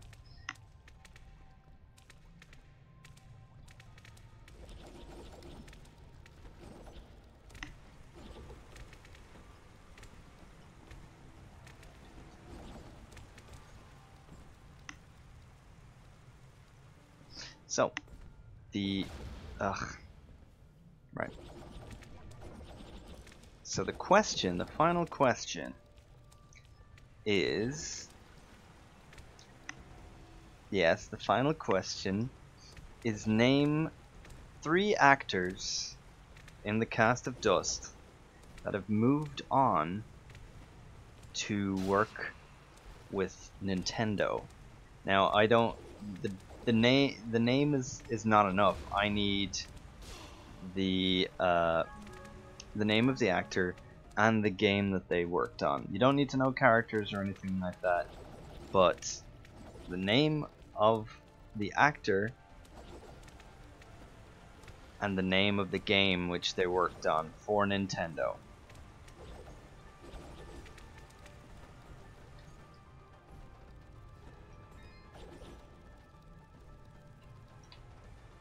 God,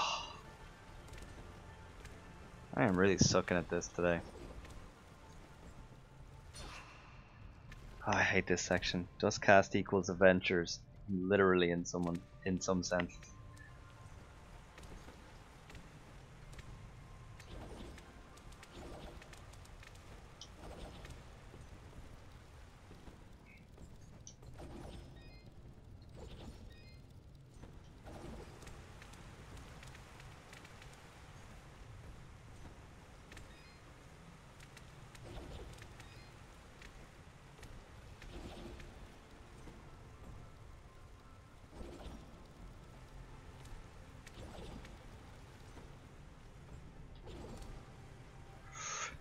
Whew.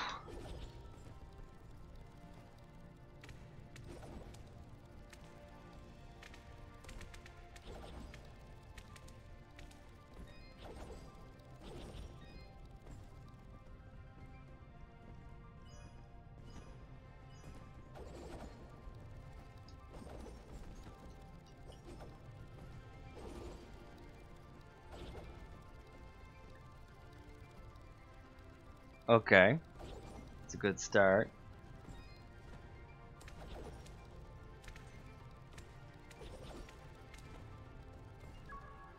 Oh, poo.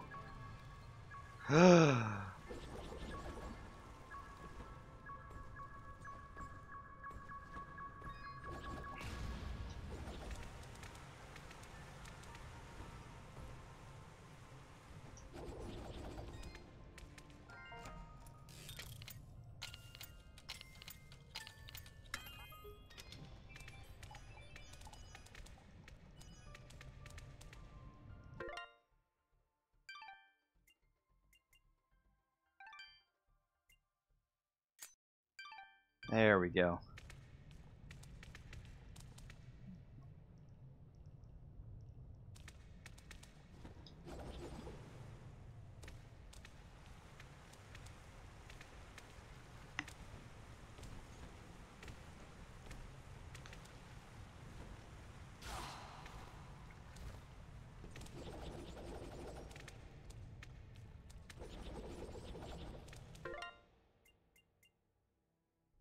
Plain looking ring that glows in the dark.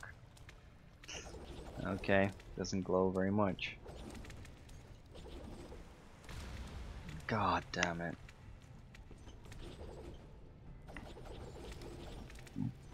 Excuse me.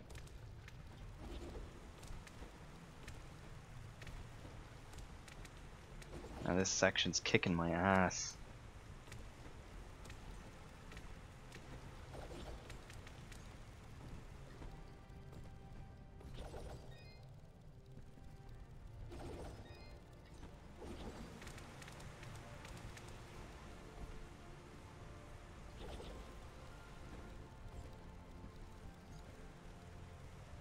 No.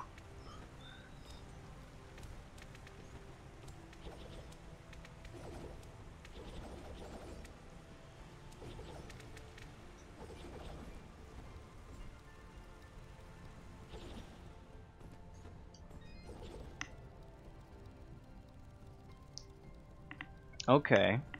I'm not sure. Is Fire Emblem a Nintendo IP? It could be. I could be wrong on that, but I'm not sure it's a Nintendo IP. But I'll give you that one. I'll allow it.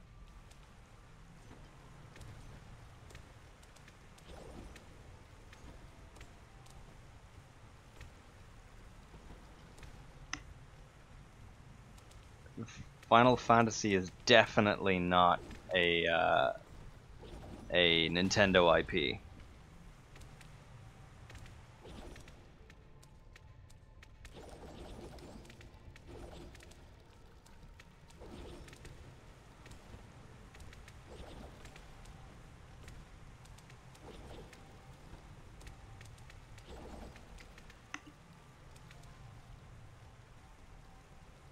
Okay.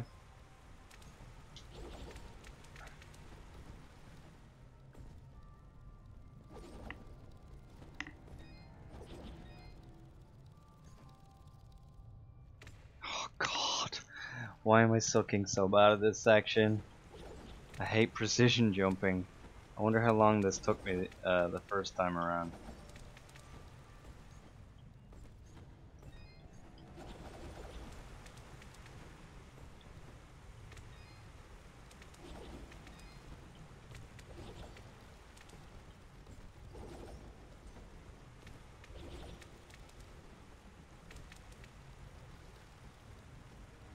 Want to give a hint on that third one?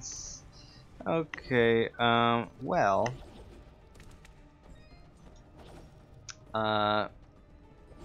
we could say for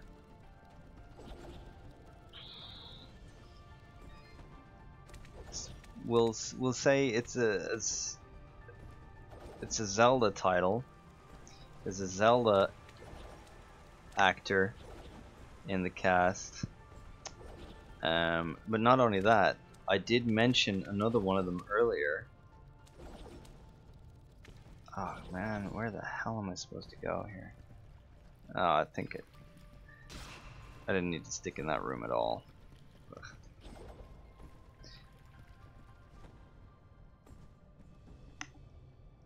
I think we're thinking the same game. Yeah, maybe. So far, Davy the Wolf Dog has two answered correctly.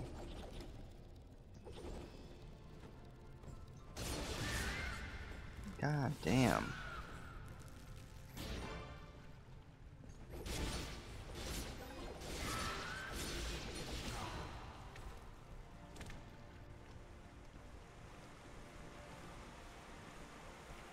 Yeah, I think I'm about to fight Lady Tetris.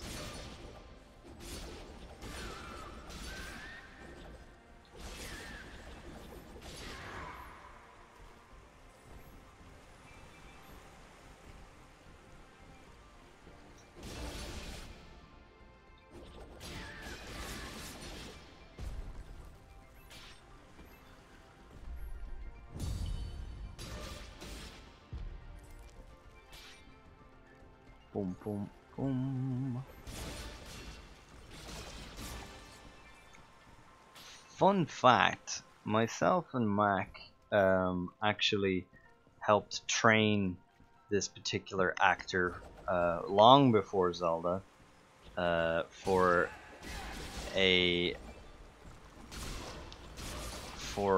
competition for Anime Expo, which is called Anime Expo Idol. And yeah, he won that year. So that was fun.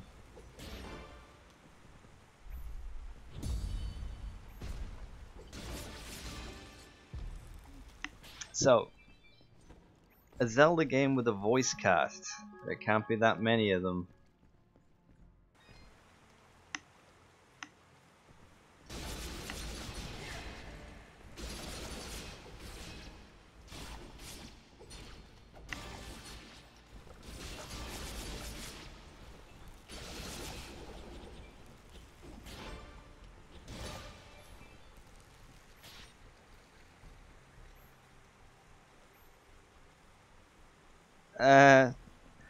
I remember we had a conversation about this. I think you kind of got a general consensus of people's, and there was some people that wanted to say Elysian, and then some people that wanted to say Elysian.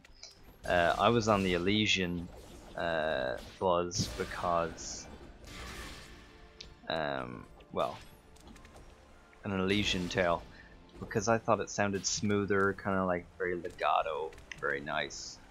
But Elysian is the correct pronunciation, as I remember. I don't think Fale says Elysian at all. So I think I was safe there.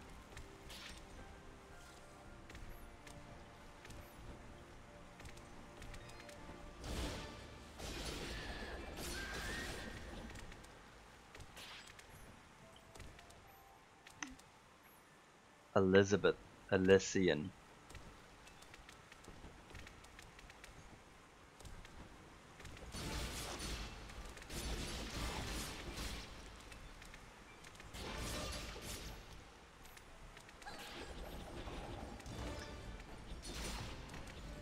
And no, the Adventures of Link, as in the CDI game, yes, while fully voice acted, this particular actor and game is far younger than that.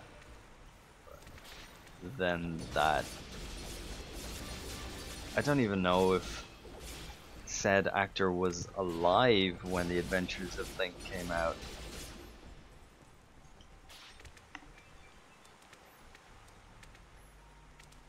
So I had Elysian. As I said, I don't think I had to say it as Fale, so I was safe.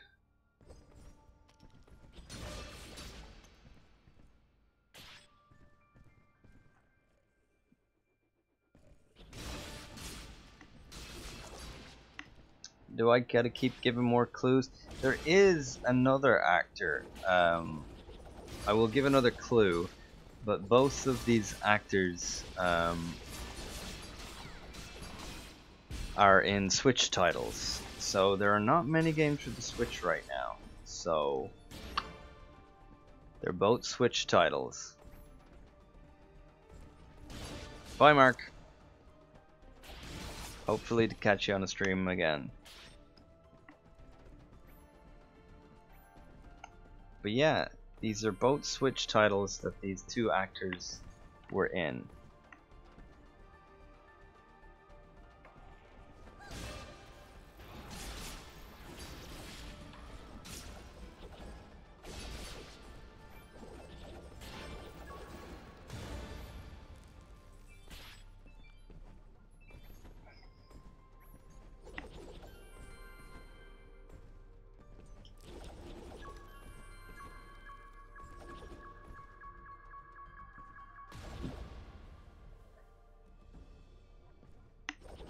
One was Kim Tran, but what game?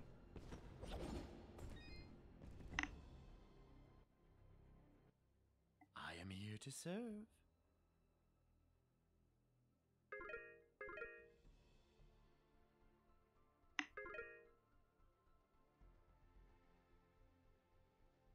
Bum bum bum bum bum bum bum bum bum bum bum bum bum bum bum bum bum bum.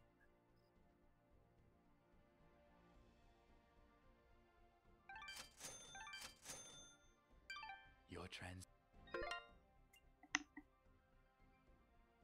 Yes, amongst others.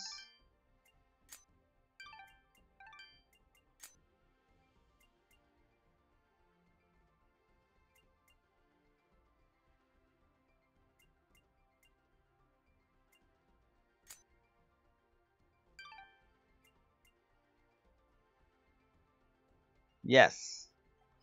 So we have gone with Sean Chiplack. We have gone with Lucian Dodge. And also, we've gone with Xander Mobus. So I would happily award the Steam key to Davy the Wolf Dog. So the best thing to do to claim your prize would be to message me on my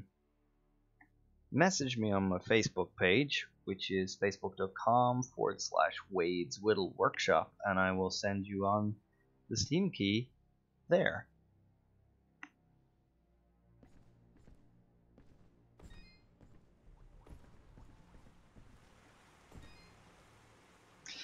It was Snipper Clips, actually, but I'm gonna give the Steam key to Davy the Wolf Dog. Who are you? I am Dust, and this is Fidget. We came from Mudpot seeking the one they call the Lady. Their springs have dried up, and I'm here to find out why. You would dare enter my domain and question me? Yes, the waters have stopped flowing. I was the one to stop them. Oh, Monty, you're mean. I do not believe she's used to being spoken to so casually. I meant no disrespect. I am Lady Tethys, and you will refer to me as such. See you later, Mark. Reserved for all powerful beings of the realm. Okay, Dust, maybe you should dial it back a bit. She's getting pretty ticked off. Lady Tethys. Lady Tethys. Tetris. But your healing waters could save his life. You, a surface dweller, would dare to question my actions? Who do you think you are, ordering me to release Who do you think you are? Hello, Tarot Master. Welcome to the 5th anniversary stream for Dust and Elysian Tale. Huh? You're here with the voice of Fale, and we're about to fight Lady Tethys. A killer with a broken soul.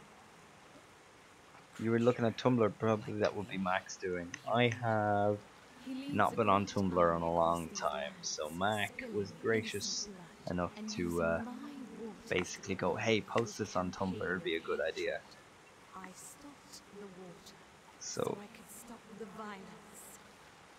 But you are punishing innocents and guilty alike. Your own followers in Mudpot will die without that water. If their deaths are required to save this world, that is a sacrifice I am willing to make. You speak in petty terms. A person, a family, a village. Their deaths, same as yours, are insignificant to the greater good. I sense a terrible danger, Dust. Prepare yourself. great. Well, in the I will PM you the Steam code back as soon as I have finished the stream, and I'll take a picture and I'll send it to you. So, see you later, Davy the Wolf Dog. Maybe catch you on another stream sometime.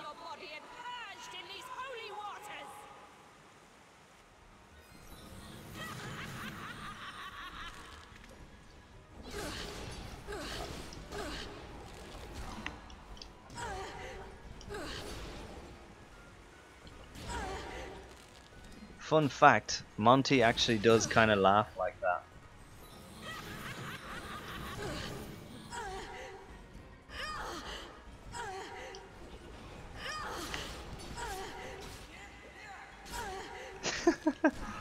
Oh, I was not paying attention.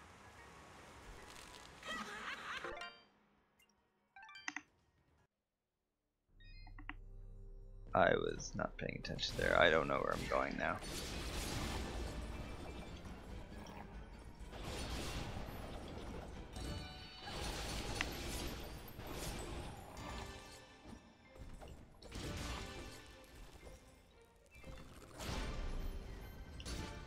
That didn't happen before.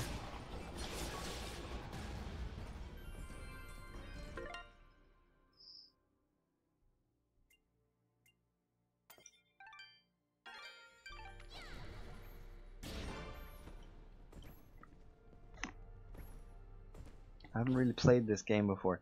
Well, Dust and Elysian Tale was a labor of love over 4 years for the Summer of Arcade on Xbox Live Arcade. Basically pioneered by one guy in particular, and that guy was Dean Dodrill. As I said, just basically a labor of love from nearly everyone involved, but most of the work was done by Dean Dodrill, which is just amazing if you look at it. It took about 4 years, 5 years ago, so he started on it nearly 10 years ago. This is Fidget. We came from Mudpot seeking the one they call the Lady. Their springs have dried up, and I'm here to find out why. You would dare enter my... Be careful, Dust. Sorry, we did listen to this already. I have seen where your path ends, Lady Tethys, and I will not let you succumb to the same fate. Hey Jerry, how's it going? So be it, surface dweller. If you would raise your Oh Jerry, we're fighting Monty. then prepare to have your accursed soul I discovered Anna Cade's from your body and purged in these holy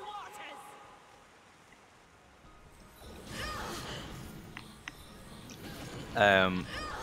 Yeah, I actually met Kerber for New York Comic Con in 2012.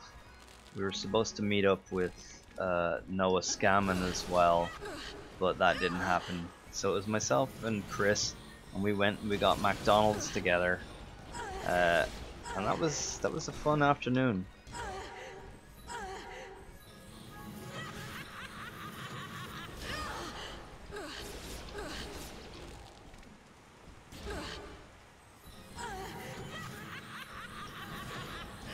Monty, stop trying to electrocute me. Fun fact about meeting Monty was that we didn't know that we knew each other and were friends on Facebook when we met each other in person, which is pretty funny, in fairness.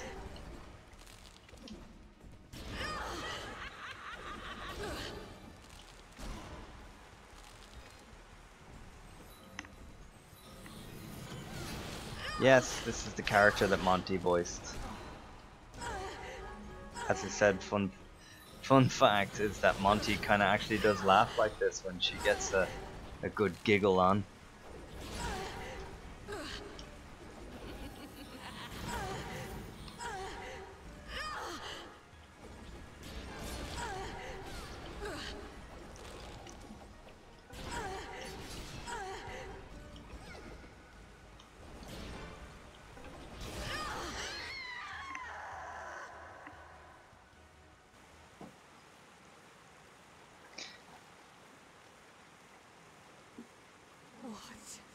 What have you done?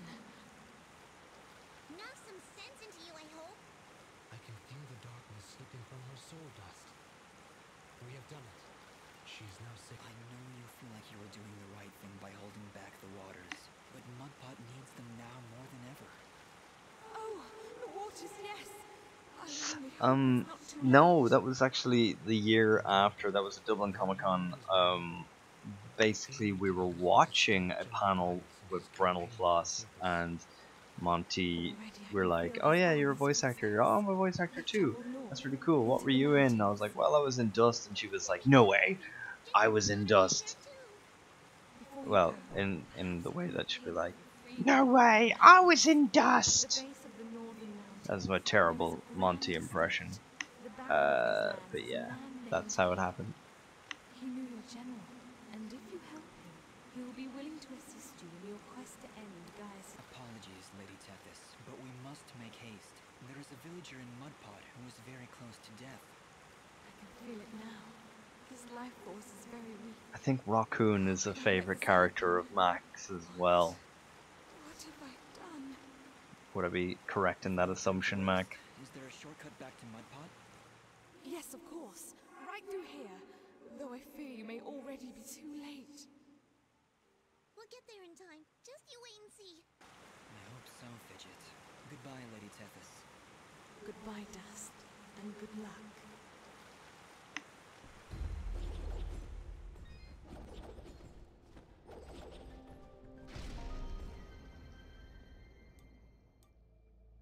Lightning.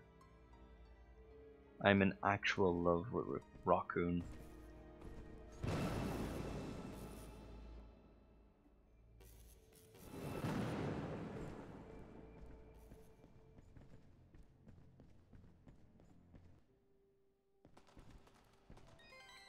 Hey look, another ship.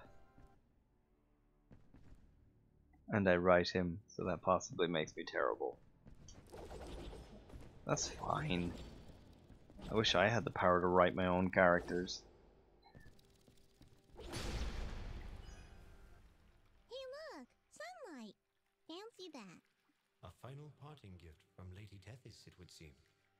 That'll help when we need to return to the surface. But right now, we should find Bopo. Lady Tethys seems convinced we would arrive too late. We'll get there in time. We have to. We did everything we were supposed to.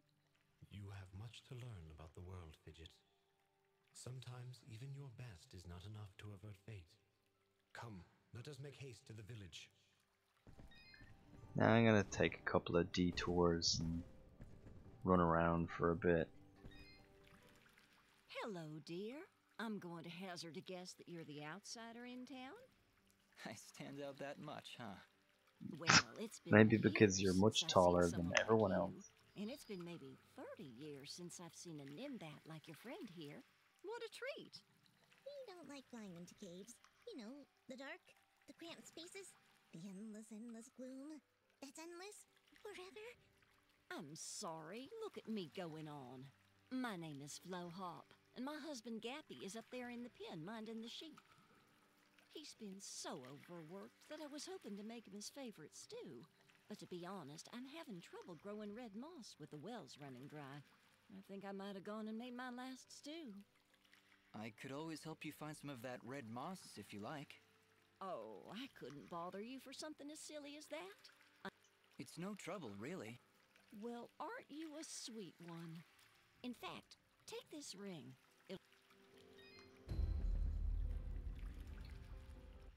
Hello again. Hello, young. We found some... Oh my, yes.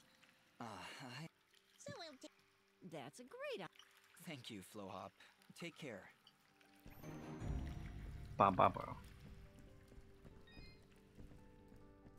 Old Gappy. Well, good evening, youngin. How does anyone know what time of day it is down here? I hear the two of you are helping out Pope. Excuse me, my friend. The Pope. Hope I you hear don't you're mind if I helping get out the back Pope. to searching. The Pope. Did you lose something? The Space Pope. Actually, Or the I Underground did. Pope, in this Must case. left the gate open. I'm afraid some of them may have... I'll keep my eyes... Well, thank you, son. 6. I definitely did not get 6 of them.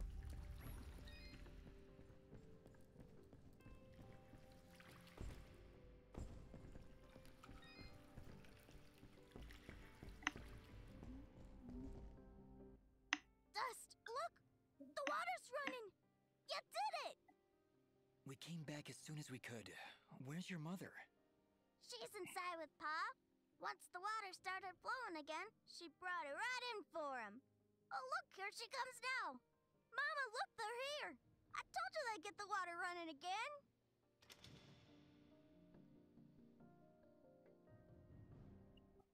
Bobo, darling, please come inside. Mama? What is it, Mama?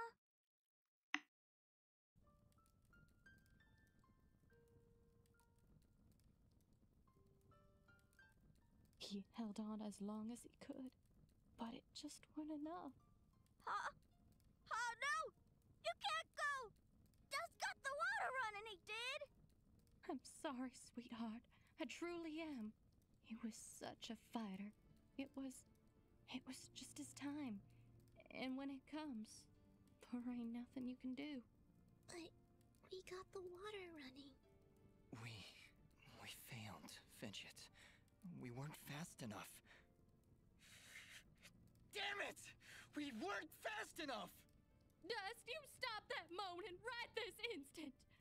You did what you could. You did more than anyone. And for that, you deserve all our thanks. You could have gotten the water running days ago. But I think the hurt was just too hard on him. Pa, didn't you hear? I got the water running.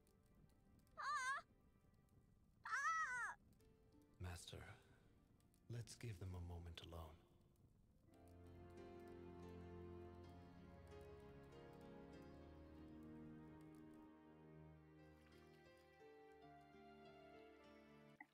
I don't understand. We got the water running. We did everything we were supposed to. Fidget, it's like what Bopo's mother said. When the life thread calls for you, you must go. He was fated to pass, and there is nothing we could have done to stop it. Fixed points in time. That doesn't excuse this, Aura. Did you know? Did you know we'd be too late? If I told you before, would you still have tried to save him? The village needed its water supply. I would have gone to the lady. The character I play is a fetch quest character. I was the Irish mouse, and basically you have to. Yes, Mac does a lot of stuff for TV. He probably has a lot he doesn't even tell us about. He's a very secretive person. Very. How many more have to die before you tell me who I am? Who am I, Aura? What am I even doing here? Stop yelling! Just please stop. Is that the show you showed me a few things for, Mac? The best we could, Dust. We did the best we could. I'm sorry, Fidget. I didn't mean to. And stop worrying about who you are. You're Dust. You hear me? I don't care who you were. I don't even care if you used to work for that general guy. Because you're Dust now. Wise words, Fidget. Dust, your past is fractured, and your future is not yet written. But you have traveled through this world as a beacon of good, and that is all that matters. Oh, that's a different one. You're both right. I'm worrying so much about who I was that I've been blind to the good I've done as Dust. Anyway, it's late. We should find a place to sleep. A wise choice. A night's rest will clear your head. Can you tell us anything about this Nickelodeon show, Mac?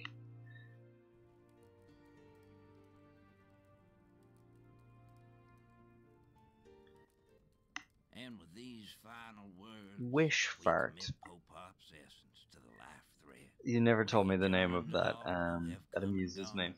Who were and who have Mysticons. We'll be seeing you, old friend. Was that? Goodbye, No, that was something different. my love. Goodbye, Pa. I'm gonna have to look up something about that, see if I can find stuff. Thank you, Dust. Without you, we wouldn't have any water. You saved Mudpot. I only wish I could have done more. Nah, you did plenty. You showed me That's a what it means to fantastic be name, strong, Baron even Dreadbane. when the world's Love it. against ya. Pa's gone now, so I gotta be strong for Mama. Strong like you. You're a good kid, Bopo. I think your father would be proud. I think so too. I also think he's happy I found a friend like you. Thank you, Dust. I'm sorry, Bopo, but I have to go now. I have to get back to the surface to make sure this doesn't happen ever again. You'll come back though, right? You gotta make sure you come back. I can't. Writing stories is important. I promise. So, being a writer is cool. I was gonna say something. So we have given away the Steam key. Oh look, a sheep.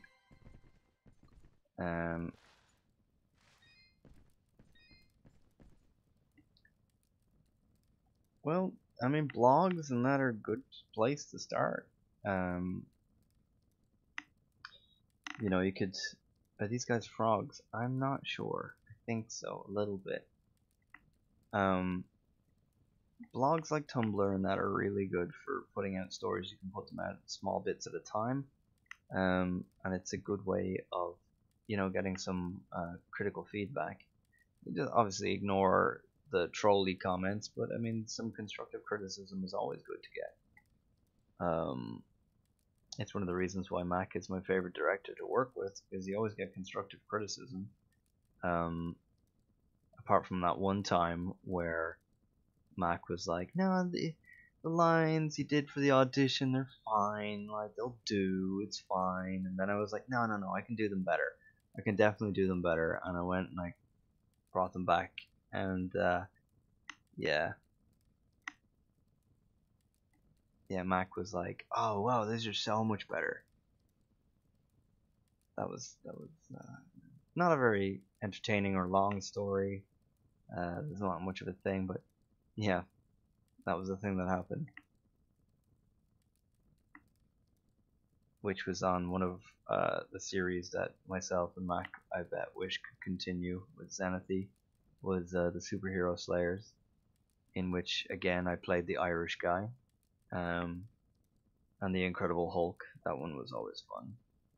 I break that one out from time to time. No, that was good. Too authentic. I think oh god, I'm trying to remember exactly what it was that you said. It was like, yeah, so could I get that one again? But could you like do it a little bit less authentic? And I was just, what? Less authentic? It's like, yeah, you know, it's the way you're saying this line. It's not exactly you know, gonna translate well to a worldwide audience. I was like, okay. It's the way Irish people pronounce our THs, and in a very accented Dublin way of speaking, TH, the word earth, for instance, becomes oat, and that was no good. So, the oat, to be cleansed of all superhumans. Yeah, I remember that. Mac is a fun person to be around. I always think that when being directed by Mac, one of my favorite things to know when you messed up is, yeah, could you like do that again? It starts with yeah, and that's when you know you've messed up. Is when he says yeah. I bet Max on the other side of the thing going, I do not sound like that. Actually, that was a terrible impression. I usually do better. But that's how you know you messed up with Mac. He always tries to put a positive spin on everything. Even if he'd never turn around and just be like, that sucked. You should stop. You should stop voice acting. No, he'd never say anything like that. It's not bad. Does anyone have any advice in expanding my voice repertoire? One of the things that I do is I do impressions, like the one I had of Mac, and even if it's not 100% there, it's a new character. That's the way I look at it.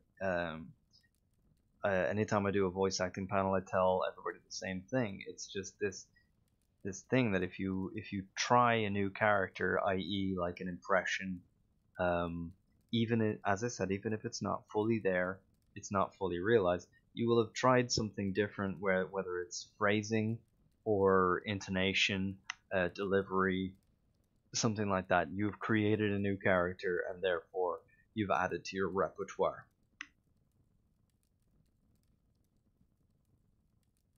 Listen to people and steal. I don't. Let's not say steal. Let's say borrow. Right? I was talking to Michael Rosenbaum over the weekend, and he has a repertoire of impressions of the likes of Kevin Spacey and Christopher Walken and the likes of that. And Andrea Romano, who works for Warner Brothers and is one of just the most prolific directors for voice out there. Basically, Andrea Romano and Bruce Timm will be just like, oh, can you do your Spacey on this character, or just do your Christopher Walken for this character? And Michael Rosenbaum's Christopher Walken character was used for Batman Beyond the movie. Ghoul was the character, he was one of the Jokers, and so there you go. There was Christopher Walken in a Batman So the second time, he was Christopher Walken was in Batman, because as we know, Christopher Walken was in Batman Returns. So there you go.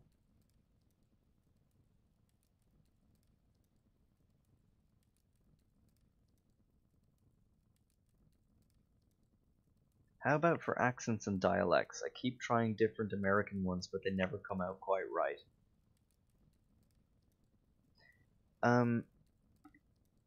Accents and dialects. The first thing you got to do, I find, as Mac will attest to, it's probably one of my only impressive qualities as a voice actor, is the ability to neutralize my own Irish accent and basically adapt nearly any accent I like. And purely my method is neutralizing your accent. That is the first thing to do. You gotta get rid of you. You gotta make yourself as plain and as normal as possible, and then you gotta basically you gotta listen to the vowel sounds. The vowel sounds are the most important part of any accent, and the reason being is vowels. It is only possible to elongate and voice vowels. Consonants are short, so you can't really change them. It's not like a B sound is pretty much the same most of the way around the world. It's generally going to be B wherever you go. So yeah, neutralize your accent and then listen to the vowel sounds. And it is interesting to listen to animals of other countries because they have their own accents and intonations. Like in France, for instance, the cats say "les meow" and dogs say "le wolf." But at the same time, I know that's a bad joke, but one of the things that did occur was we found out that myself and Jerry, groovy guy on the chat, discovered in Lithuania that the way we would say a dog says "wolf," in Lithuania they say it says "boff." Wasn't it "boff"? Yeah, they say "boff" for a dog barking. So they're like "boff, boff, boff," and we're like, no, what? No, it's "woof." So we found that was strange. Yeah.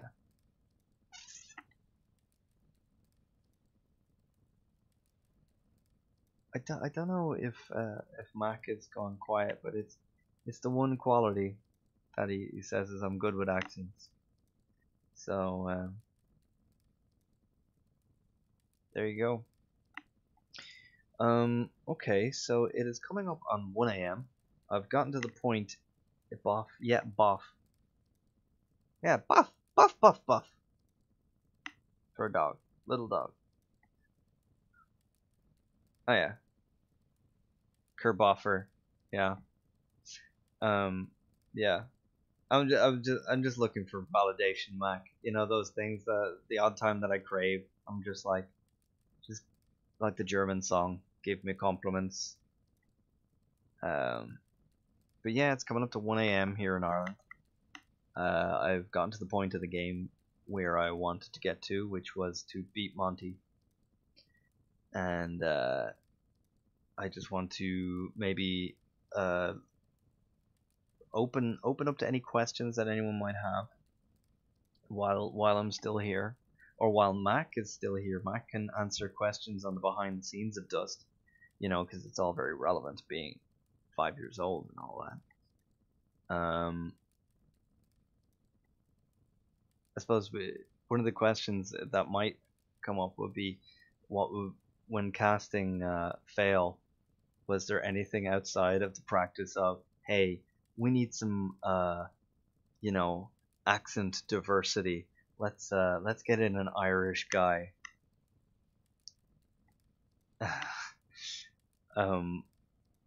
because that kind of happened with Apotheon. It's like, yeah, we could do it some Scottish guys, that'd be fun. So I did some Scottish satyrs. I don't know what pronunciation we were going with there. But you Have a nice swagger, friend. Wanted to go more Sean Connery with that. Yeah, was I just cast on the basis of being Irish, so he could get, you know, some Lucky Charms. Dean thought Fale was boring at first before I cast him. He's dressed like Indiana Jones. How could it be boring? I think in a sequel, Fale needs to carry around a bullwhip.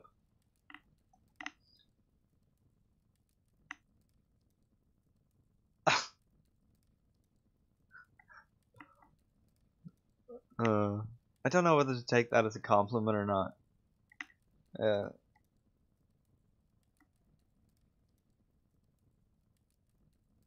I will, as I said, I will always remember the lines about the Florins. How were you approached for Fale with it being a labor of love? I auditioned just like everyone else. I auditioned for nearly every role, and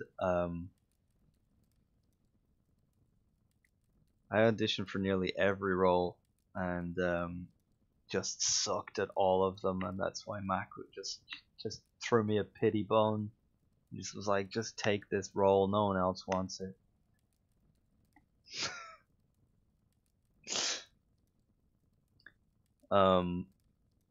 Yeah, Mac, what was it like working in season 2 of Tome? Because I have never had the opportunity to work on Tome, unfortunately. Kerbifer has no place for me. Well, now that Tome is done, especially.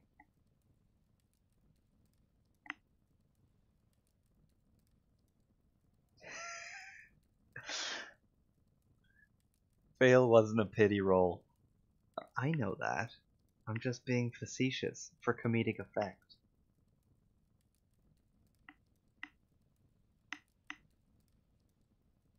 Yeah, I mean, I'm gonna have to get some more character roles soon.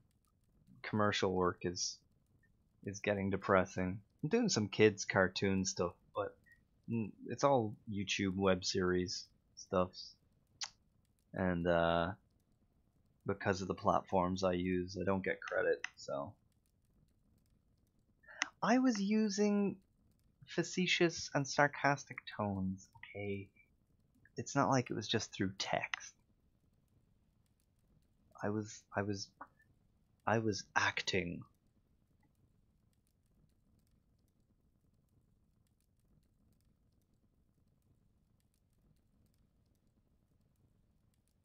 We've got this lovely ambient sound of being in Mudpot. They're like the caverns and the light wind and the fire crackling in the background, which was the sound design amazingly done by Hyperduck Soundworks,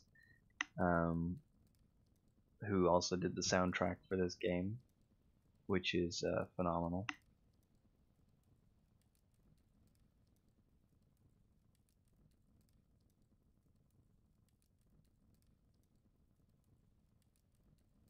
That would be cool. Yeah, animation's expensive.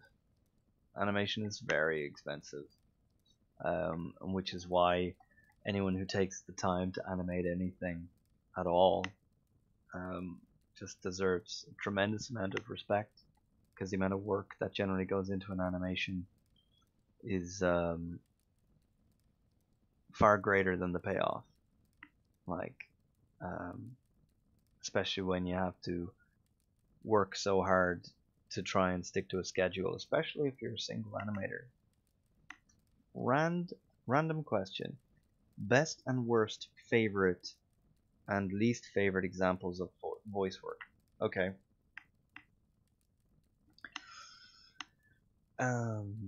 Best and worst examples of voice work. Or I'm going to just treat it as an umbrella question. The best kind of voice work for me is video game stuff. I know a lot of voice actors don't dig on it. They prefer cartoons and stuff like that, but I love video game work. I think especially if it's an action game, you get to do incidental efforts and stuff. I love that stuff. it's my jam. I love fake punching stuff and fake getting hit. It's great. My least favorite examples of voice work is corporate. Now, there's a slight difference between commercial and corporate, and the reason corporate is the worst is because generally it's massive walls of text. They might be getting you to read the manual of a fire safety drill, and it'd be like 30,000 words. It's just this massive wall of text, and generally the sentences have not been read out loud, and they've not, they've been written by someone who generally doesn't say these things out loud, and so they don't actually translate that well, and it becomes incredibly frustrating when you're on your third or fourth hour of recording, because you keep flubbing lines because you have to come up with your own phrasing. So I hate corporate stuff. Hate it with a passion. Commercial can be fun sometimes, especially if you're playing a character, but a lot of the time the commercial stuff is very samey because you're playing the same character with the same deliveries and intonation, and every so often you get to play around with it, and that's good fun, but for the most part it's the same. But corporate is by far the worst. But I love video game voiceover. Unfortunately, I don't get to do it as often as I'd like, but video game is fun.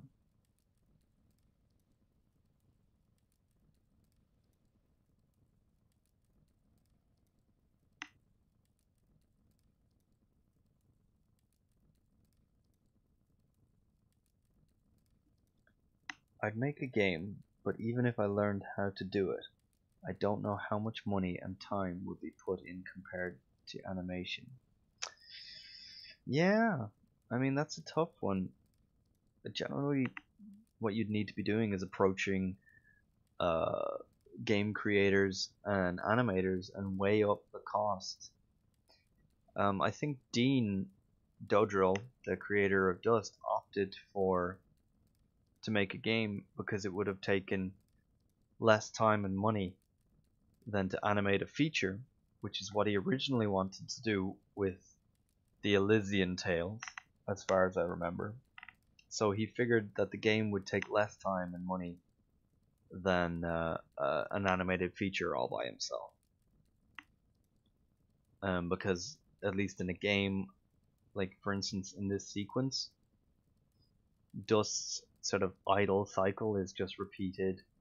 The mushrooms in the background kind of have a set pattern and they follow it. The fire is a particle effect which is randomly generated. The particle effects in the background, the lighting effects, these are all things that can be programmed in, whereas with animation is you have to do all of that manually. So I think that's why game making can be less expensive and time consuming, because once the groundwork is done, especially if you're using a pre-existing engine, can be far less time consuming.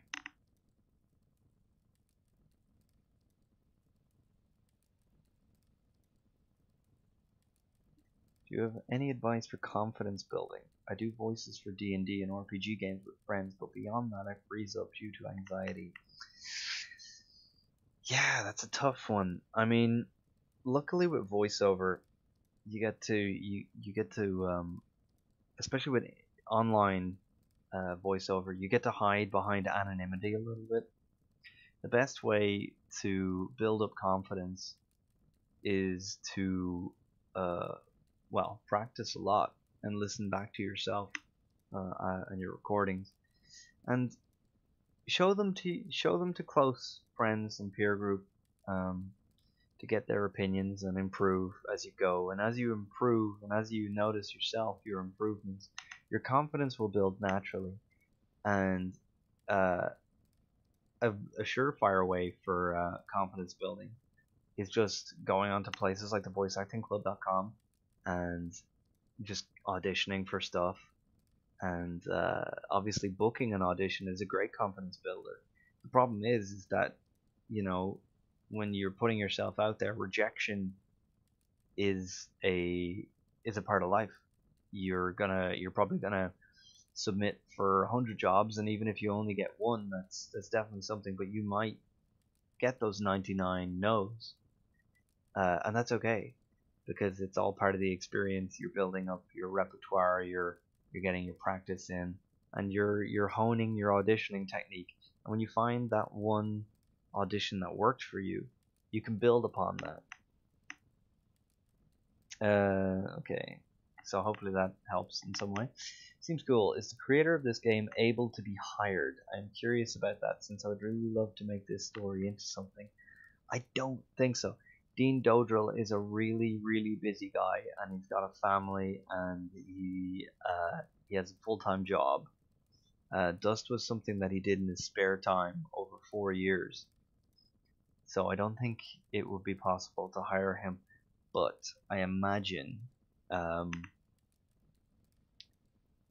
there would be. I'm sure there's sites dedicated to creating animations and video games and things like that you could gather a team with, much like a forum or community.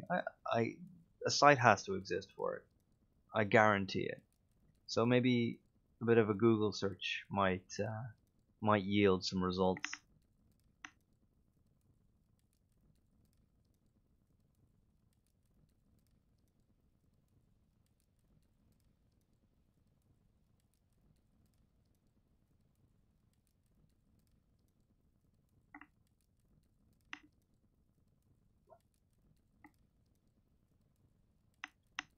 Hopefully, you find one. Yeah, I hope so too. That'd be great to see your stories get turned into a game or an animation. It's always a great feeling when a creative project of yours comes to fruition. A lot of the time, I feel this with cosplay that I do. When things start finally coming together, it's such a good feeling. And then, of course, when you're wearing your cosplay, or putting your game or your animation out there, and seeing reactions, positive reactions, it's just such a good feeling. To have just that air of positivity about a project that you worked so hard on. And Dust is no different. Dust is a very special project for a lot of people. It was a start for a lot of people, and yeah, like and for Dean to have everything come together, it must have been just a dream come true for him to see it all come together. I've only ever briefly gotten the opportunity to speak to Dean through online matters, but I mean, it brought a lot of people together, and it created something amazing, and something that 5 years on, people are still interested in playing, still interested in watching, because you guys are here watching me play. And after all this time, it's still something quite amazing, a testament to the work that went into it. Are there any voice performances that have stood out to you as a fan that have been so great or bad? Generally, I find it's a very strange thing. Like you mentioned, Shay Cormac standing out as bad. Any others? The reason I think Shay Cormac is bad is purely by the accent. The performance is fine.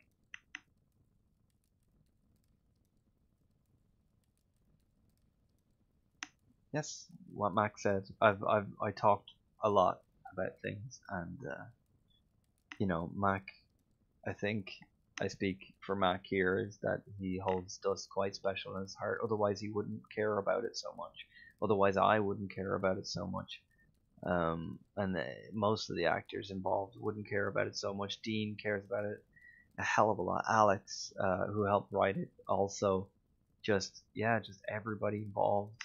Hyperduck Soundworks, Chris Gian, and that.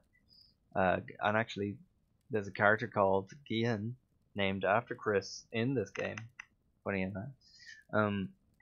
But Shay Cormac is bad in my eyes purely by accident. The performance itself is fine. I can't stand that accent. Great voiceover performances. Oh, there's so many. One of my favorite voiceover performances in recent times was John DiMaggio as the Joker in Under the Red Hood, and the reason I liked it is because it was how I always pictured the Joker to be. And Mark Hamill, obviously, is the Joker to so many people, but John DiMaggio brought something new, and this very calm, creepy Joker that,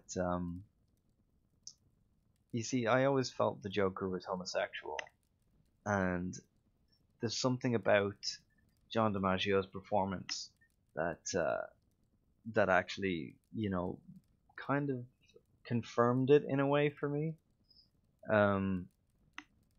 You know, not that Joker's sexuality is all that important, really, to be honest. A lot of people are content to think that he loves Harley Quinn. I don't think he does. I think he loves Batman.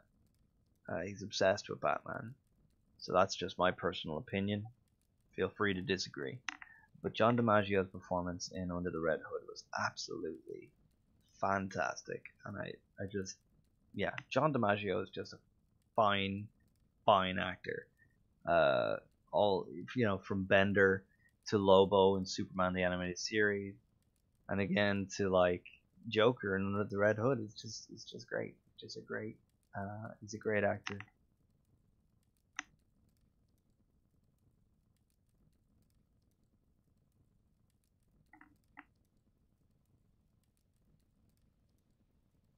Yes, thank you.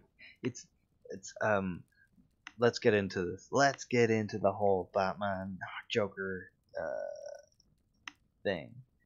Like, Joker, yes, he only uses Harley Quinn to create this family image. He only pays attention to Harley when Batman is around. When he's not around, he abuses her. It's, you know, it's a reality.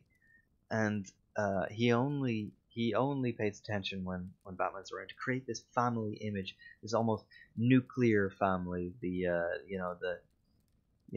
Two and a half or 2.25 kid, 2.4 children. That's what it is. 2.4 children. The happy house. The white picket fence, and it's just to rub it in Batman's face because Joker doesn't know that he's Bruce Wayne, but he somehow knows that he doesn't have a family and he's all alone, and he wants to rub that in Batman's face because he just wants Batman to pay attention to him. He's like, notice me, senpai.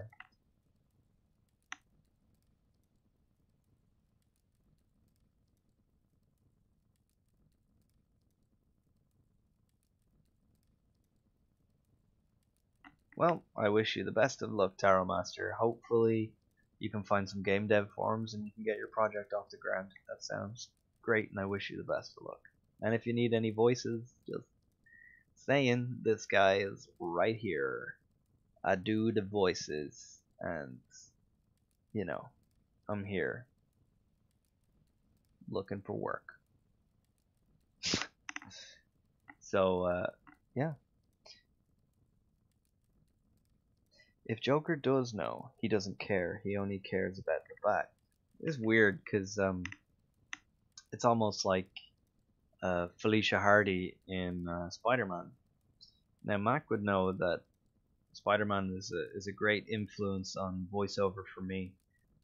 Spider-Man will be one of the reasons I got into voiceover, and from the very beginning, is that I knew I was never going to play a live-action Spider-Man, so voiceover would be the next best thing.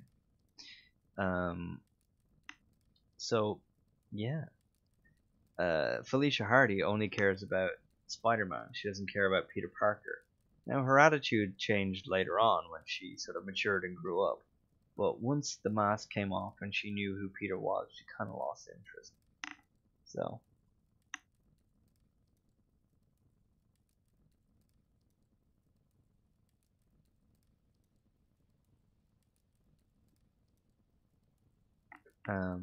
also, if it were to be a relationship with Spider-Man and Felicia Hardy, Black Cat, yeah, the two of them, it's not the healthiest of relationships, but by God, is a fun relationship.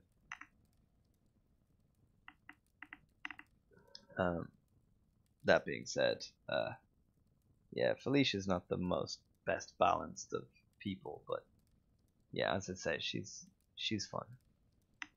I've always wanted to voice Spider-Man.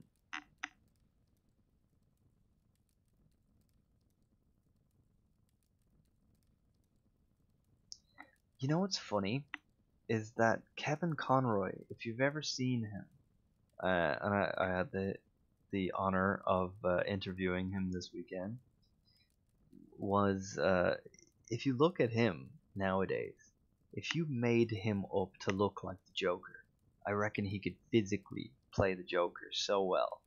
It'd be awesome. I'd love to see it. It'd be crazy.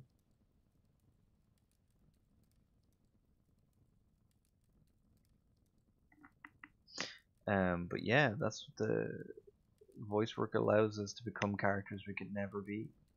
I don't think I could ever see John DiMaggio physically playing Lobo live action, but Superman the Animated Series, he could play Lobo. I could never play the Incredible Hulk in live action, but voice work, I sure as hell can.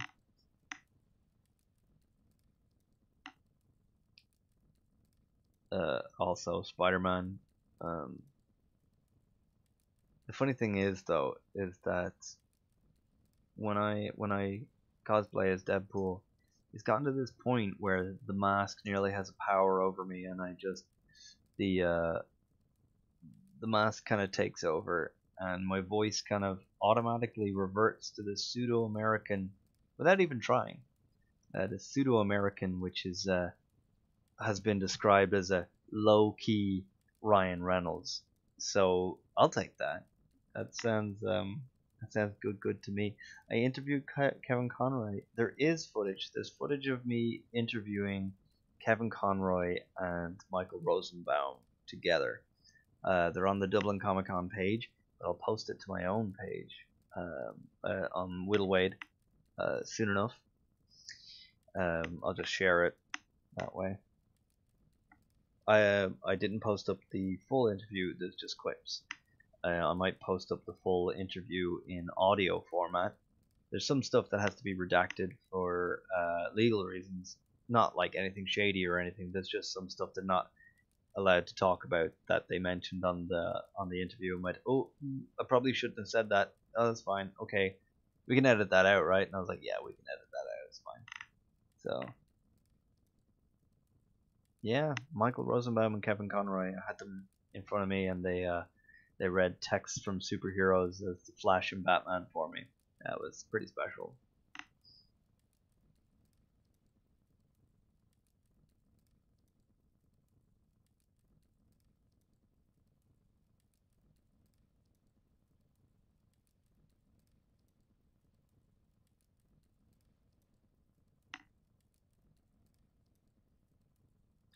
Fun fact about Kevin Conroy, he's actually got dual citizenship. He's Irish. He's part Irish, and he has an Irish passport. So he's an Irish citizen.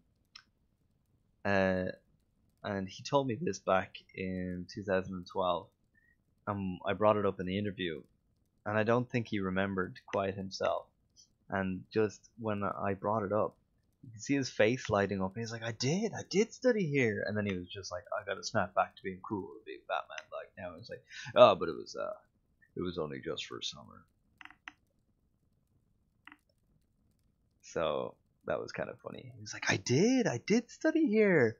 Oh, but it was only just for summer.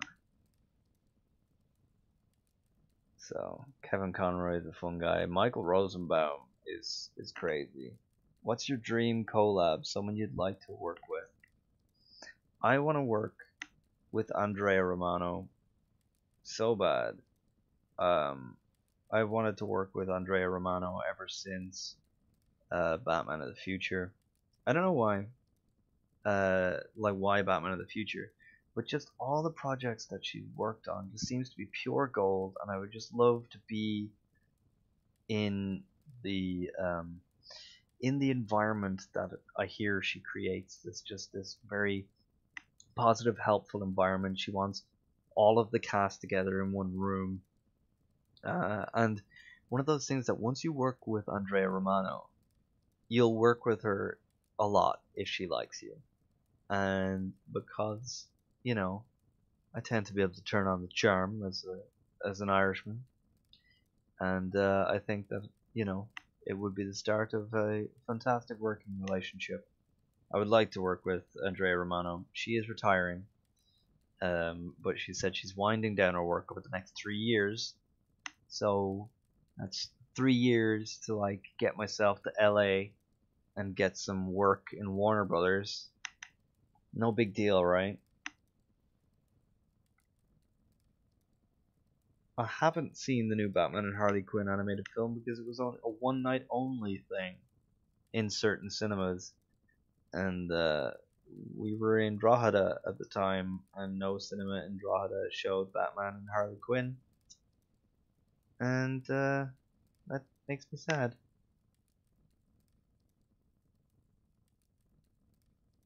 Andrea full on retired? She said she was winding down her work over the next few years, is what she said. But yeah, when once I heard she was retiring, I was heartbroken. It's one of those things of when an older celebrity that you would like to work with dies. I was lucky enough to work with Frank Kelly, which any of you Irish folk may know from Father Ted, played Father Jack. And I had the pleasure of working with him, God, 2 years ago now, and he died not too long afterwards, which was very sad because he was such a great guy.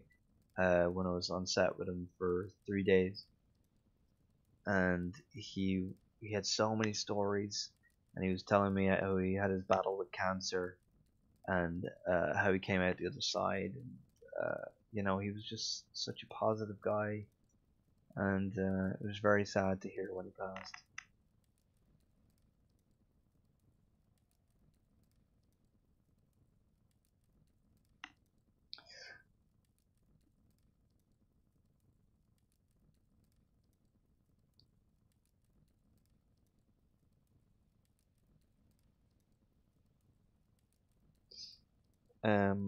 Yeah, so also on the Andrea Romano, yeah, I was told it was for health reasons, and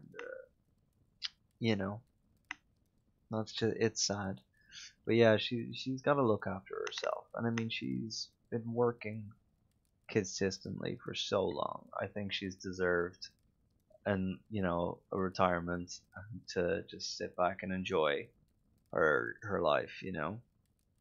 She certainly earned it, and I don't think anyone would begrudge her retirement. Also, Nightwing and Harley. You know the way we were saying that Harley just gets basically used and pushed aside by the Joker? In the Arkham games, people are always like, oh, well, if, Joker doesn't love Harley, how come she's pregnant in the pregnancy test that says she's positive? And I'm like, yeah, I don't think that's the Joker's baby, because I do feel that Harley goes around and has her fun with, well, anyone. And I feel that she may have had one or two of the Robins. I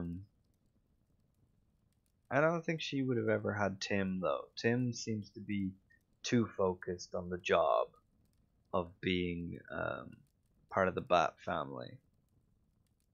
But Tim's my favorite Robin, so maybe I'm biased. Oh, well, thanks for joining in, Mac. Tell Edwin and David I say hi.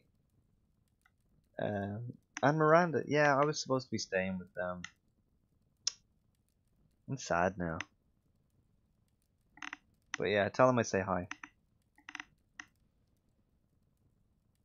And she wasn't pregnant. I've been yelling at for years. Well, I mean, I guess we'll never know. But on that, we've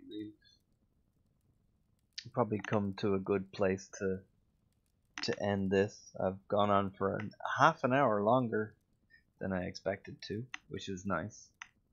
To be able to talk about voiceover and talk about Dust and talk with Mac about Dust and talk about other projects, and yeah, and it was just so lovely to have you here sharing in some more Dust with me. I will probably play more, but don't forget to check out twitch.tv/Stupid Hack Club on Saturday the 19th for the big cast stream, which doesn't involve me, unfortunately. Yeah. So thanks for coming out, and thanks for checking out, and congratulations to Davey, who has won the free Steam key for Dust, and hopefully he can have some experiences of his own. So on that note, good night, and I'll see you again.